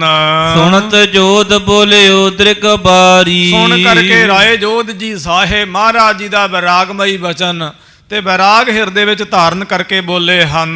ਸ੍ਰੀ ਪ੍ਰਭ ਜੀ ਏਉ ਸਾਚ ਉਚਾਰੀ, ਜੀ ਸੱਚੇ ਪਾਤਸ਼ਾਹ ਜੀ ਛਠਮ ਪੀਰ ਜੀ, ਮੇਰੀ ਪੀਰੀ ਦੇ ਮਾਲਕ ਗੁਰੂ ਹਰਗੋਬਿੰਦ ਸਾਹਿਬ ਸੱਚੇ ਪਾਤਸ਼ਾਹ, ਇਹ ਬਚਨ ਆਪ ਜੀ ਦਾ ਸੱਚ ਹੈ। ਕਿਰਪਾ ਆਪ ਕੀ ਜਿਸ ਪਰ ਹੋਏ, ਸਤਿਗੁਰੂ ਜੀ ਦੇ ਉੱਪਰ ਆਪ ਜੀ ਦੀ ਬਖਸ਼ਿਸ਼ ਹੁੰਦੀ, ਨੇਮਤ ਰਹਿਮਤ ਹੁੰਦੀ ਹੈ। ਇਸ ਮਾਰਗ ਕੋ ਬੂਝੈ ਸੋਏ, ਉਹ ਮਨੁੱਖ ਇਸ ਰਸਤੇ ਨੂੰ ਬੁੱਝਦਾ ਹੈ। ਦੁੱਖ ਸੁੱਖ ਤੇਰੀ ਆਗਿਆ ਪਿਆਰੇ, ਇਸ ਗੱਲ ਨੂੰ ਜਾਣਦਾ ਹੈ। ਸੁਣਤ ਸਭਾ ਸਭ ਆਸੂ ਗੇਰਤ, ਸੁਣ ਕਰਕੇ ਮਹਾਰਾਜ ਜੀ ਦਾ ਉਪਦੇਸ਼ ਅਤੇ ਬਾਬਾ ਗੁਰਦਿੱਤਾ ਜੀ ਸਾਹਿਬ ਜੀ ਦਾ ਸੰਸਾਰ ਤੋਂ ਜਾਣਾ। ਕੁਝ ਪਿਆਰ ਵਿੱਚ ਭਿੱਜੇ ਹੋਏ ਸਰੀਰ, ਨਾਨਕ ਰੁਨਾ ਬਾਬਾ ਜਾਣੀਆਂ, ਜੇ ਰੋਵੈ ਲਾਏ ਪਿਆਰੋ, ਵੈਰਾਗ ਕਰਦੇ ਹਨ। ਗੁਰ ਸੁਤ ਸਿਮਰਤ ਧਰਨੀ ਹੇਰਤ, ਔਰ ਬਾਬਾ ਗੁਰਦਿੱਤਾ ਜੀ ਸਾਹਿਬ ਜੀ ਦੇ ਗੁਣਾਂ ਨੂੰ ਚੇਤੇ ਕਰਦੇ ਹਨ, ਵੇਖਦੇ ਹਨ ਉਸ ਜਗ੍ਹਾ ਨੂੰ ਜਿਸ ਜਗ੍ਹਾ ਨੂੰ ਬਾਬਾ ਗੁਰਦਿੱਤਾ ਜੀ ਸਾਹਿਬ ਜੀ ਨੇ ਵਸਾਇਆ, ਆਬਾਦ ਕੀਤਾ ਹੈ। ਸਭ ਕੇ ਮਨ ਮੈਂ ਸੋਕ ਵਿਸਾਲਾ, ਕਹਿੰਦੇ ਸਾਰਿਆਂ ਦੇ ਮਨ ਵਿੱਚ ਬਹੁਤ ਵੱਡਾ ਭਾਰੀ ਵਿਛੋੜੇ ਦਾ ਸੱਲ ਹੈ। ਰਹੇ ਮੋਨ ਕਰ ਕੇਤਕ ਕਾਲਾ, ਇਸ ਤਰ੍ਹਾਂ ਕੁਝ ਕੁ ਸਮਾਂ ਮੌਨ ਚੁੱਪ ਰਹੇ ਨੇ, ਇਕਾਂਤ ਵਿੱਚ ਖਾਮੋਸ਼ ਰਹੇ ਹਨ। ਜੁਗ ਕਟ ਕਾ ਮੈਂ ਗੁਰੂ ਉਚਾਰਾ, ਕਹਿੰਦੇ ਇਸ ਤਰ੍ਹਾਂ 2 ਘੜੀਆਂ ਬਾਅਦ ਸਤਿਗੁਰੂ ਗਰੀਬ ਨਿਵਾਜ ਮਹਾਰਾਜ ਜੀ ਨੇ ਬਚਨ ਆਖਿਆ।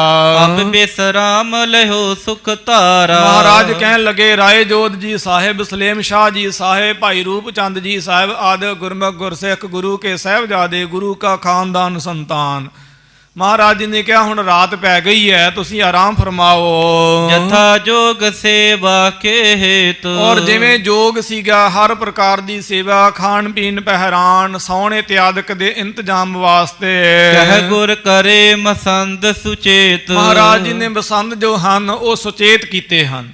ਪਸ਼ੂਆਂ ਦੇ ਵਾਸਤੇ, ਘੋੜਿਆਂ ਤੇ ਇਤਿਆਦਿਕ ਦੇ ਵਾਸਤੇ ਦਾਣਾ ਫੱਕਾ, ਔਰ ਰਹਿਣ ਦੇ ਇਸ਼ਨਾਨ ਪਾਣੀ ਖਾਣ ਪੀਣ ਪਹਿਰਾਨ ਵਾਸਤੇ ਖੈਮੇ ਤੰਬੂ ਇਤਿਆਦਿਕ ਕਨਾਤਾਂ ਇਤਿਆਦਿਕ ਲਵਾਈਆਂ ਹਨ।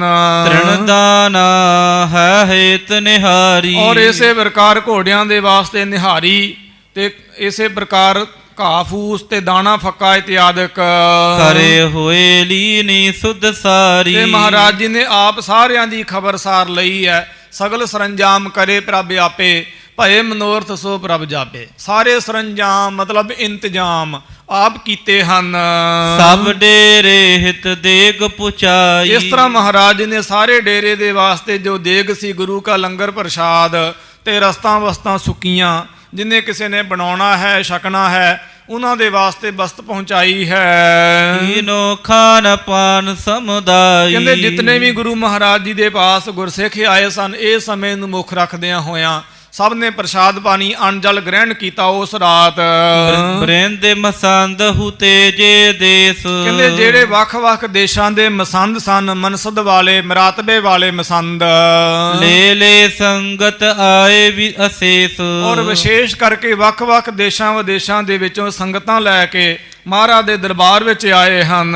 ਗੁਰ ਸੁਤ ਕੀ ਸੁਧ ਜਹ ਗਈ, ਕਹਿੰਦੇ ਇਸ ਪ੍ਰਕਾਰ ਗੁਰੂ ਗਰੀਬ ਨਿਵਾਜ ਮਹਾਰਾਜ ਜੀ ਦੀ ਬੇਟੀ ਸਤਿਕਾਰਯੋਗ ਬੀਬੀ ਵੀਰੋ ਜੀ ਸਾਹਿਬ, ਸੋ ਗਰੀਬ ਨਿਵਾਜ ਮਹਾਰਾਜ ਜੀ ਦੇ ਆਉਣ ਦੀ ਖਬਰ ਜਿੱਥੋਂ ਤੱਕ ਵੀ ਪਹੁੰਚੀ ਸੀਗੀ। ਸੁਨ ਸੁਨ ਤੂਰਨ ਆਵਤ ਪਏ, ਥਾਵਾਂ ਪਰ ਥਾਵਾਂ ਤੋਂ ਗੁਰੂ ਕੇ ਸਾਹਿਬਜ਼ਾਦੇ ਗੁਰੂ ਕੀਆਂ ਬੱਚੀਆਂ ਬੇਟੀਆਂ ਤੇ ਸੰਗਤ ਆਈ ਹੈ। ਗੁਰੂ ਸੁਤਾ ਵੀਰੋ ਚਲ ਆਈ, ਔਰ ਸਤਿਗੁਰੂ ਗੁਰੂ ਹਰਗੋਬਿੰਦ ਸਾਹਿਬ ਸੱਚੇ ਪਾਤਸ਼ਾਹ ਮਹਾਰਾਜ ਜੀ ਦੀ ਇਕਲੌਤੀ ਬੇਟੀ ਭੁਜੰਗਣ ਬੀਬੀ ਵੀਰੋ ਜੀ ਸਾਹਿਬ ਉਹ ਵੀ ਚੱਲ ਕੇ ਆਏ ਹਨ।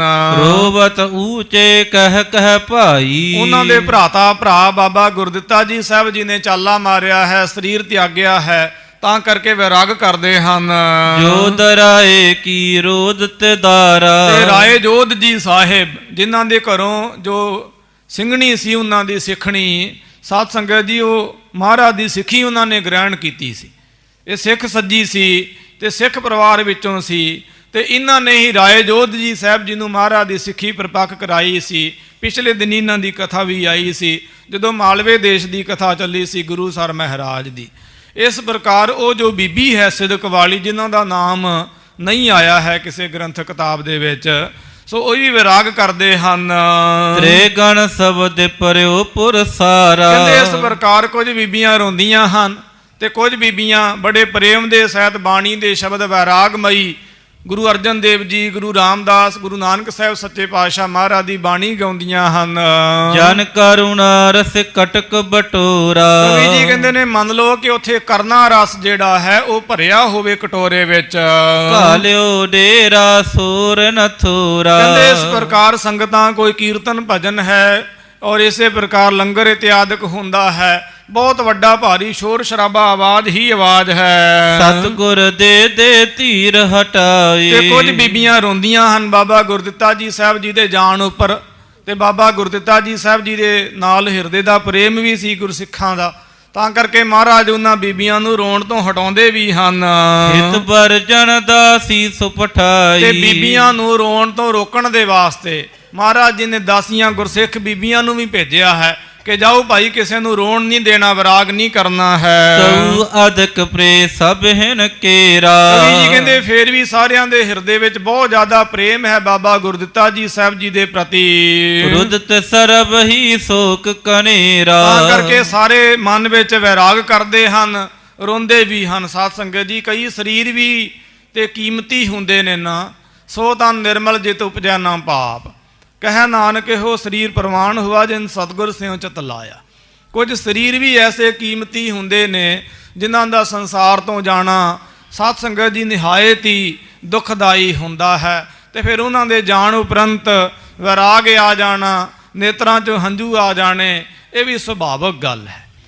ਔਰ ਇਸੇ ਪ੍ਰਕਾਰ ਜੇ ਕੋਈ ਮਹਾਤਮਾ, ਕੋਈ ਬ੍ਰਹਮ ਗਿਆਨੀ, ਕੋਈ ਪਰਉਪਕਾਰੀ, ਕੋਈ ਸ਼ਹੀਦ ਸੰਸਾਰ ਤੋਂ ਟੁਰ ਜਾਣ ਤੇ ਉਹਨਾਂ ਦੇ ਜਾਣ ਉਪਰੰਤ ਜੇ ਕੋਈ ਵਿਰਾਗ ਕਰਦਾ ਵੀ ਹੈ ਨੇਤਰਾਂ ਦੇ ਵਿੱਚੋਂ, ਸਾਧ ਸੰਗਤ ਜੀ ਉਹ ਵਿਰਾਗ ਜੋ ਹੈ ਉਹ ਵੀ ਸਾਡੇ ਹਿਰਦੇ ਵਿੱਚ ਸਿੱਖੀ ਪ੍ਰਪੱਕ ਕਰਾਉਂਦਾ ਹੈ। ਜਿਵੇਂ ਇਹਨਾਂ ਦਿਨਾਂ ਦੇ ਵਿੱਚ ਪੁਰਾਤਨ ਗੁਰਸਿੱਖ ਘਰਾਂ ਵਿੱਚ ਵੀ ਕੋਈ ਖੁੱਲ੍ਹ ਕੇ ਬਹੁਤਾ ਜ਼ਿਆਦਾ ਬਚਨ ਵਿਲਾਸ ਨਾ ਕਰਦੇ, ਹੱਸਦੇ ਨਾ, ਗੱਲਾਂ ਬਾਤਾਂ ਨਾ ਕਰਦੇ, ਸਾਧ ਮਰਾਦਾ ਜਿਹਾ ਖਾਂਦੇ, ਸਾਧ ਮਰਾਦਾ ਜਿਹਾ ਪਹਿਰਾਨ ਹੁੰਦਾ ਉਹਨਾਂ ਦਾ।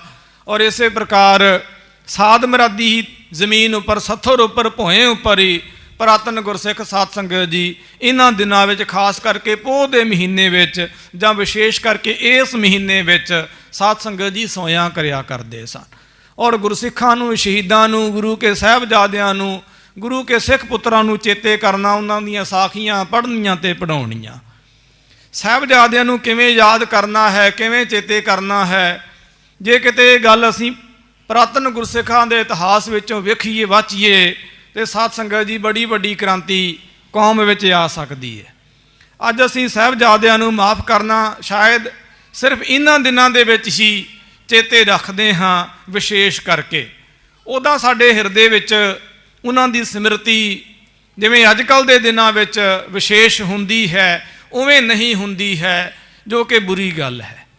ਇਤਿਹਾਸ ਦੀ ਇੱਕ ਛੋਟੀ ਜਿਹੀ ਘਟਨਾ ਕਹਿ ਕੇ ਇਸ ਗੱਲ 'ਤੇ ਥੋੜ੍ਹਾ ਜਿਹਾ ਵਖਿਆਨ ਕਰਨਾ ਚਾਹੁੰਦਾ ਹਾਂ।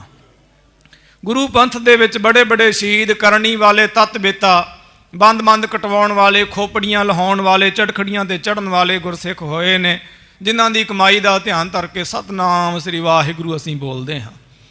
ਦੋ ਗੁਰਸਿੱਖ ਹੋਏ ਨੇ, ਬਾਬਾ ਸੁਬੇਗ ਸਿੰਘ ਸਾਹਿਬ, ਬਾਬਾ ਸ਼ਾਹਬਾਜ਼ ਸਿੰਘ ਸਾਹਿਬ। ਆਪ ਜੀ ਸੋਚੋਗੇ ਸਾਹਿਬਜ਼ਾਦਿਆਂ ਦੇ ਦਿਨ ਦਿਹਾੜੇ ਨੇ ਤੇ ਚੜਖੜੀਆਂ 'ਤੇ ਚੜ੍ਹਨ ਵਾਲਿਆਂ ਦੀ ਦਾਸਤਾਨ ਕਿਉਂ? ਪਰ ਲੱਗਦਾ ਹੈ ਇਹ ਜੋ ਸ਼੍ਰਿੰਖਲਾ ਹੈ, ਇਹ ਕੜੀ ਹੈ, ਇਹ ਸਾਧ ਸੰਗਤ ਜੀ ਜ਼ਰੂਰੀ ਹੈ। ਜਦੋਂ ਬਾਬਾ ਸੁਬੇਗ ਸਿੰਘ ਸਾਹਿਬ ਜੀ, ਜੋ ਕਿ ਵਕੀਲ ਸਨ ਜ਼ਕਰੀਏ ਖਾਨ ਦੇ, ਤੇ ਬਹੁਤ ਪੜ੍ਹੇ ਲਿਖੇ ਮਿਲਵਰਤਨੀਏ ਸਿੱਖ ਸਨ, ਖਾਨ ਬਹਾਦਰ ਜ਼ਕਰੀਏ ਨੇ ਇਹਨਾਂ ਨੂੰ ਗ੍ਰਿਫਤਾਰ ਕੀਤਾ। ਬਾਬਾ ਸੁਬੇਗ ਸਿੰਘ ਸਾਹਿਬ ਜੀ ਨੂੰ ਕਿਹਾ ਸੀਗਾ ਕਿ ਸੁਬੇਗ ਸਿੰਘਾ, ਤੁਹਾਡੇ ਵੱਡੇ ਵਡੇਰੇ ਗੁਰੂ ਹਰਗੋਬਿੰਦ ਸਾਹਿਬ ਜੀ ਮਹਾਰਾਜ ਜੀ ਦਾ ਬਚਨ ਹੈ, ਸਾਡੇ ਵੱਡੇ ਵਡੇਰੇ ਦੌਲਾ ਸ਼ਾਹ ਫਕੀਰ ਦੀ ਬਾਬਤ, ਦੌਲਤ ਗੁਜਰਾਨ ਔਰਤ ਈਮਾਨ ਤੇ ਪੁੱਤਰ ਨਿਸ਼ਾਨ, ਕਿ ਪੁੱਤ ਨਿਸ਼ਾਨ ਨੇ, ਨਿਸ਼ਾਨੀ ਨੇ, ਆਪਣਾ ਪੁੱਤ ਬਚਾ ਲਾ, ਖਾਨਦਾਨ ਬਚਾ ਲਾ, ਤੇਰੀ ਨਿਸ਼ਾਨੀ ਰਹਿ ਜਾਵੇਗੀ। ਜੇ ਤੂੰ ਸ਼ਹੀਦ ਹੋਣਾ ਤੇ ਹੋ ਜਾ, ਕੋਈ ਗੱਲ ਨਹੀਂ, ਆਪਣਾ ਪੁੱਤ ਬਚਾ ਲਾ। ਇਹਨੂੰ ਅਸੀਂ ਮਰਾਤਬੇ ਦੇਵਾਂਗੇ, ਅਰਬ ਦੀ ਘੋੜੀ ਦੇ ਦੇਵਾਂਗੇ, ਚੜ੍ਹਦੇ ਤੋਂ ਲੈ ਕੇ ਸ਼ਿਵਦੇ ਤੱਕ ਜਿੰਨੀ ਵੀ ਧਰਤੀ ਦੇ ਉੱਪਰ ਇਹ ਸਫ਼ਰ ਕਰ ਲਵੇਗਾ ਉਹਨਾਂ ਪਟਾਏ ਦੇ ਨਾਮ ਲਿਖ ਦਿਆਂਗੇ। ਬੇਗਮਾਂ ਦੇ ਡੋਲੇ, ਮਾਨ ਮਰਾਤਬੇ, ਸਨਮਾਨ ਹਾਸਲ ਹੋ ਜਾਵੇਗਾ। ਇਹ ਦੀਨੇ ਇਸਲਾਮ ਨੂੰ ਕਬੂਲ ਕਰ ਲਵੇ, ਕੇਸ ਕਤਲ ਕਰਵਾ ਦੇਵੇ, ਸ੍ਰੀ ਸਾਹਿਬ ਉਤਾਰ ਦੇਵੇ, ਪੱਗ ਲਾ ਦੇਵੇ, ਤੇ ਫਿਰ ਗੱਲ ਬਣ ਜਾਵੇ। ਸਾਧ ਸੰਗਤ ਜੀ, ਬਾਬਾ ਸੁਬੇਗ ਸਿੰਘ ਸਾਹਿਬ ਜੀ ਨੇ ਜ਼ਕਰੀਏ ਦੇ ਮੂੰਹ ਤੇ ਥੁੱਕ ਕੇ ਇੱਕ ਬਚਨ ਆਖਿਆ ਸੀਗਾ, ਜ਼ਕਰੀਆ ਹਮ ਕਾਰਨ ਗੁਰ ਕੁਲਹਿ ਗਵਾਈ। ਚੇਤਾ ਰੱਖਣਾ ਚਾਹੀਦਾ ਹੈ ਸਾਨੂੰ ਗੁਰੂ ਕੇ ਸਾਹਿਬਜ਼ਾਦਿਆਂ ਨੂੰ, ਇਵੇਂ ਜਿਵੇਂ ਬਾਬਾ ਸੁਬੇਗ ਸਿੰਘ ਸਾਹਿਬ ਜੀ ਨੇ ਚੇਤਾ ਰੱਖਿਆ। ਕਿਹਾ ਹਮ ਕਾਰਨ ਗੁਰ ਕੁਲਹਿ ਗਵਾਈ, ਜ਼ਕਰੀਆ ਸਾਡੇ ਵਾਸਤੇ ਗੁਰੂ ਨੇ ਕੁੱਲ ਗਵਾ ਦਿੱਤੀ ਹੈ। ਵਾਹ, ਕੈਸੇ ਸੁੰਦਰ ਬਚਨ ਹਨ। ਹਮ ਕਾਰਨ ਗੁਰ ਕੁਲਹਿ ਗਵਾਈ, ਹਮ ਕੁੱਲ ਰਾਖੈ ਕੌਣ ਵਡਾਈ। ਅਸੀਂ ਕੁੱਲ ਰੱਖਦੇ ਫਿਰੀਏ, ਟੱਬਰ ਬਚਾਉਂਦੇ ਫਿਰੀਏ, ਖਾਨਦਾਨ ਬਚਾਉਂਦੇ ਫਿਰੀਏ, ਪੁੱਤ ਬਚਾਉਂਦੇ ਫਿਰੀਏ, ਤੂੰ ਮੈਨੂੰ ਵੀ ਸ਼ਹੀਦ ਕਰ ਤੇ ਮੇਰੇ ਪੁੱਤ ਨੂੰ ਵੀ ਸ਼ਹੀਦ ਕਰ। ਇਵੇਂ ਗੁਰੂ ਕੇ ਸਾਹਿਬਜ਼ਾਦਿਆਂ ਨੂੰ ਚੇਤੇ ਰੱਖਿਆ ਜਾ ਸਕਦਾ ਹੈ।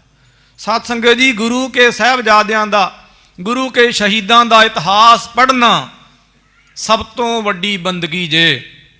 ਤੁਸੀਂ ਨਿਤਨੇਮ ਕਰਦਿਆਂ ਮੁਬਾਰਕ ਹੈ, ਨਿਤਨੇਮ ਵਧਾਓ, ਭਜਨ ਕਰੋ, ਗੁਰਦਸਵੇਂ ਪਾਤਸ਼ਾਹ ਮਹਾਰਾਜ ਜੀ ਦੀ ਬਾਣੀ ਪੜ੍ਹੋ, ਮੂਲ ਮੰਤਰ ਦਾ ਅਭਿਆਸ ਕਰੋ, ਜਪਜੀ ਸਾਹਿਬ ਜੀ ਦੇ ਜਾਪ ਕਰੋ, ਜਾਪ ਸਾਹਿਬ ਜੀ ਦੇ ਵੱਧ ਤੋਂ ਵੱਧ ਜਾਪ ਕਰੋ ਨਿਤਨੇਮ ਤੋਂ ਇਲਾਵਾ।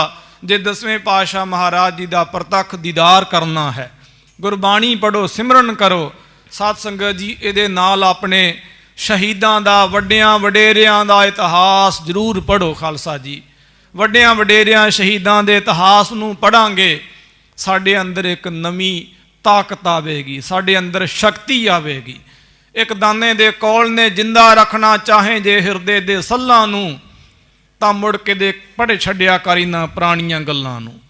ਇਤਿਹਾਸ ਬਿਨਾ ਨਹੀਂ ਜ਼ਿੰਦਗੀ, ਇਤਿਹਾਸ ਬਿਨਾ ਨਹੀਂ ਤਾਣ, ਇਤਿਹਾਸ ਬਿਨਾ ਇੱਜ਼ਤ ਨਹੀਂ, ਇਤਿਹਾਸ ਬਿਨਾ ਨਹੀਂ ਮਾਣ। ਇਹਦੇ ਤੋਂ ਬਿਨਾ ਕੋਈ ਇੱਜ਼ਤ ਨਹੀਂ, ਕੋਈ ਸਨਮਾਨ ਨਹੀਂ। ਇੱਕ ਬਚਨ ਚੇਤੇ ਆ ਰਿਹਾ, ਇੱਕ ਬ੍ਰਹਮ ਗਿਆਨੀ ਗੁਰਮੁਖ ਦਾ, ਪੰਥ ਵਿੱਚ ਬੜੇ ਬੜੇ ਕਰਨੀ ਵਾਲੇ ਤਤਵੇਤਾ ਮਹਾਤਮਾ ਲੋਕ, ਬ੍ਰਹਮ ਗਿਆਨੀ ਲੋਕ ਹੋਏ ਨੇ ਜਿਨ੍ਹਾਂ ਦੀ ਕੋਈ ਗਿਣਤੀ ਨਹੀਂ, ਕਈ ਕੋਟ ਤਤ ਕੇ ਬੇਤੇ। ਉਹਨਾਂ ਵਿੱਚੋਂ ਇੱਕ ਬੜਾ ਸਤਿਕਾਰ ਦਾ ਨਾਮ ਹੈ ਸ਼੍ਰੀ ਮਾਨ ਸੰਤ ਬਾਬਾ ਠਾਕੁਰ ਸਿੰਘ ਸਾਹਿਬ ਜੀ, ਸ਼੍ਰੀ ਦਮਦਮੇ ਟਕਸਾਲ ਵਾਲੇ ਮਹਾਂਪੁਰਖ।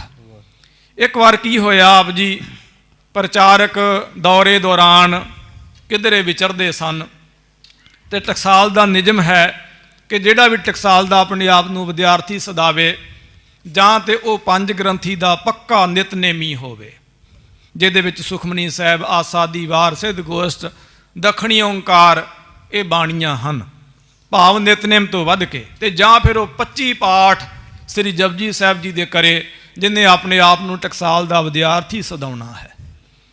ਤੇ ਸਿੰਘ ਜਿਹੜੇ ਨੇ ਨਿਯਮ ਬਣਾਇਆ ਹੁੰਦਾ ਕਿ ਅੰਮ੍ਰਿਤ ਵੇਲੇ ਸਾਰੇ ਹੀ ਬਾਣੀ ਪੜ੍ਹਦੇ ਨੇ, ਨਿਤਨੇਮ ਕਰਦੇ ਨੇ, ਉਸ ਤੋਂ ਬਾਅਦ ਹੀ ਕਿਸੇ ਨੇ ਪ੍ਰਸ਼ਾਦਾ ਪਾਣੀ ਛਕਣਾ, ਜਾਂ ਗੱਲਬਾਤ ਕਰਨੀ, ਜਾਂ ਵਿਦਿਆ ਪੜ੍ਹਨੀ, ਜਾਂ ਕੀਰਤਨ ਦਾ ਅਭਿਆਸ ਕਰਨਾ, ਜਾਂ ਕੁਛ ਹੋਰ। ਤੇ ਕੋਈ ਬੜੇ ਵੱਡੇ ਵਿਦਵਾਨ ਨੇ ਪੰਥ ਦੇ, ਮੈਂ ਨਾਮ ਨਹੀਂ ਲੈਣਾ ਚਾਹੁੰਦਾਗਾ, ਜਿੰਦੇ ਜਾਗਦੇ ਨੇ, ਚੜ੍ਹਦੀ ਕਲਾ ਵਿੱਚ ਨੇ, ਦਰਬਾਰ ਸਾਹਿਬ ਆਦਿਕ ਦੀਆਂ ਸਟੇਜਾਂ ਉੱਪਰ ਉਹ ਕਥਾ ਕਰਦੇ ਨੇ ਗੁਰਮੁਖ, ਨਾਮ ਨਹੀਂ ਮੈਂ ਲੈਣਾ ਚਾਹੁੰਦਾ ਹੈ। ਸੋ ਬੜੇ ਵਿਦਵਾਨ ਨੇ ਉਹ, ਧੰਨ ਸ਼੍ਰੀ ਗੁਰੂ ਗ੍ਰੰਥ ਸਾਹਿਬ ਜੀ ਮਹਾਰਾਜ ਜੀ ਦੀ ਕਰੀਬਨ ਉਹਨਾਂ ਨੂੰ ਸਾਰੀ ਬਾਣੀ ਕੰਠਿਆ, ਬਹੁਤ ਵਿਦਵਾਨ ਨੇ। ਉਹ ਅੰਮ੍ਰਿਤ ਵੇਲੇ ਆਪਣਾ ਨਿਤਨੇਮ ਕਰਨ ਤੋਂ ਬਾਅਦ ਕੋਈ ਪੋਥੀ ਪੜ੍ਹ ਰਹੇ ਸਨ। ਗ੍ਰੰਥਾਂ ਵਿੱਚ ਲਿਖਿਆ ਹੋਇਆ, ਪਾਠ ਸਹਿਤ ਪੁਨ ਚਾਰ ਤਿਆਗੇ ਸਾਂਝ ਮੇ ਧੀਰ ਜਨ। ਜਦੋਂ ਸੰਧਿਆ ਦਾ ਸਮਾਂ ਹੋਵੇ, ਨਿਤਨੇਮ ਦਾ ਸਮਾਂ ਹੋਵੇ, ਉਦੋਂ ਪੜ੍ਹਾਈ ਵੀ ਨਹੀਂ ਕਰਨੀ ਚਾਹੀਦੀ, ਸਿਰਫ ਨਿਤਨੇਮ ਕਰਨਾ ਚਾਹੀਦਾ ਹੈ।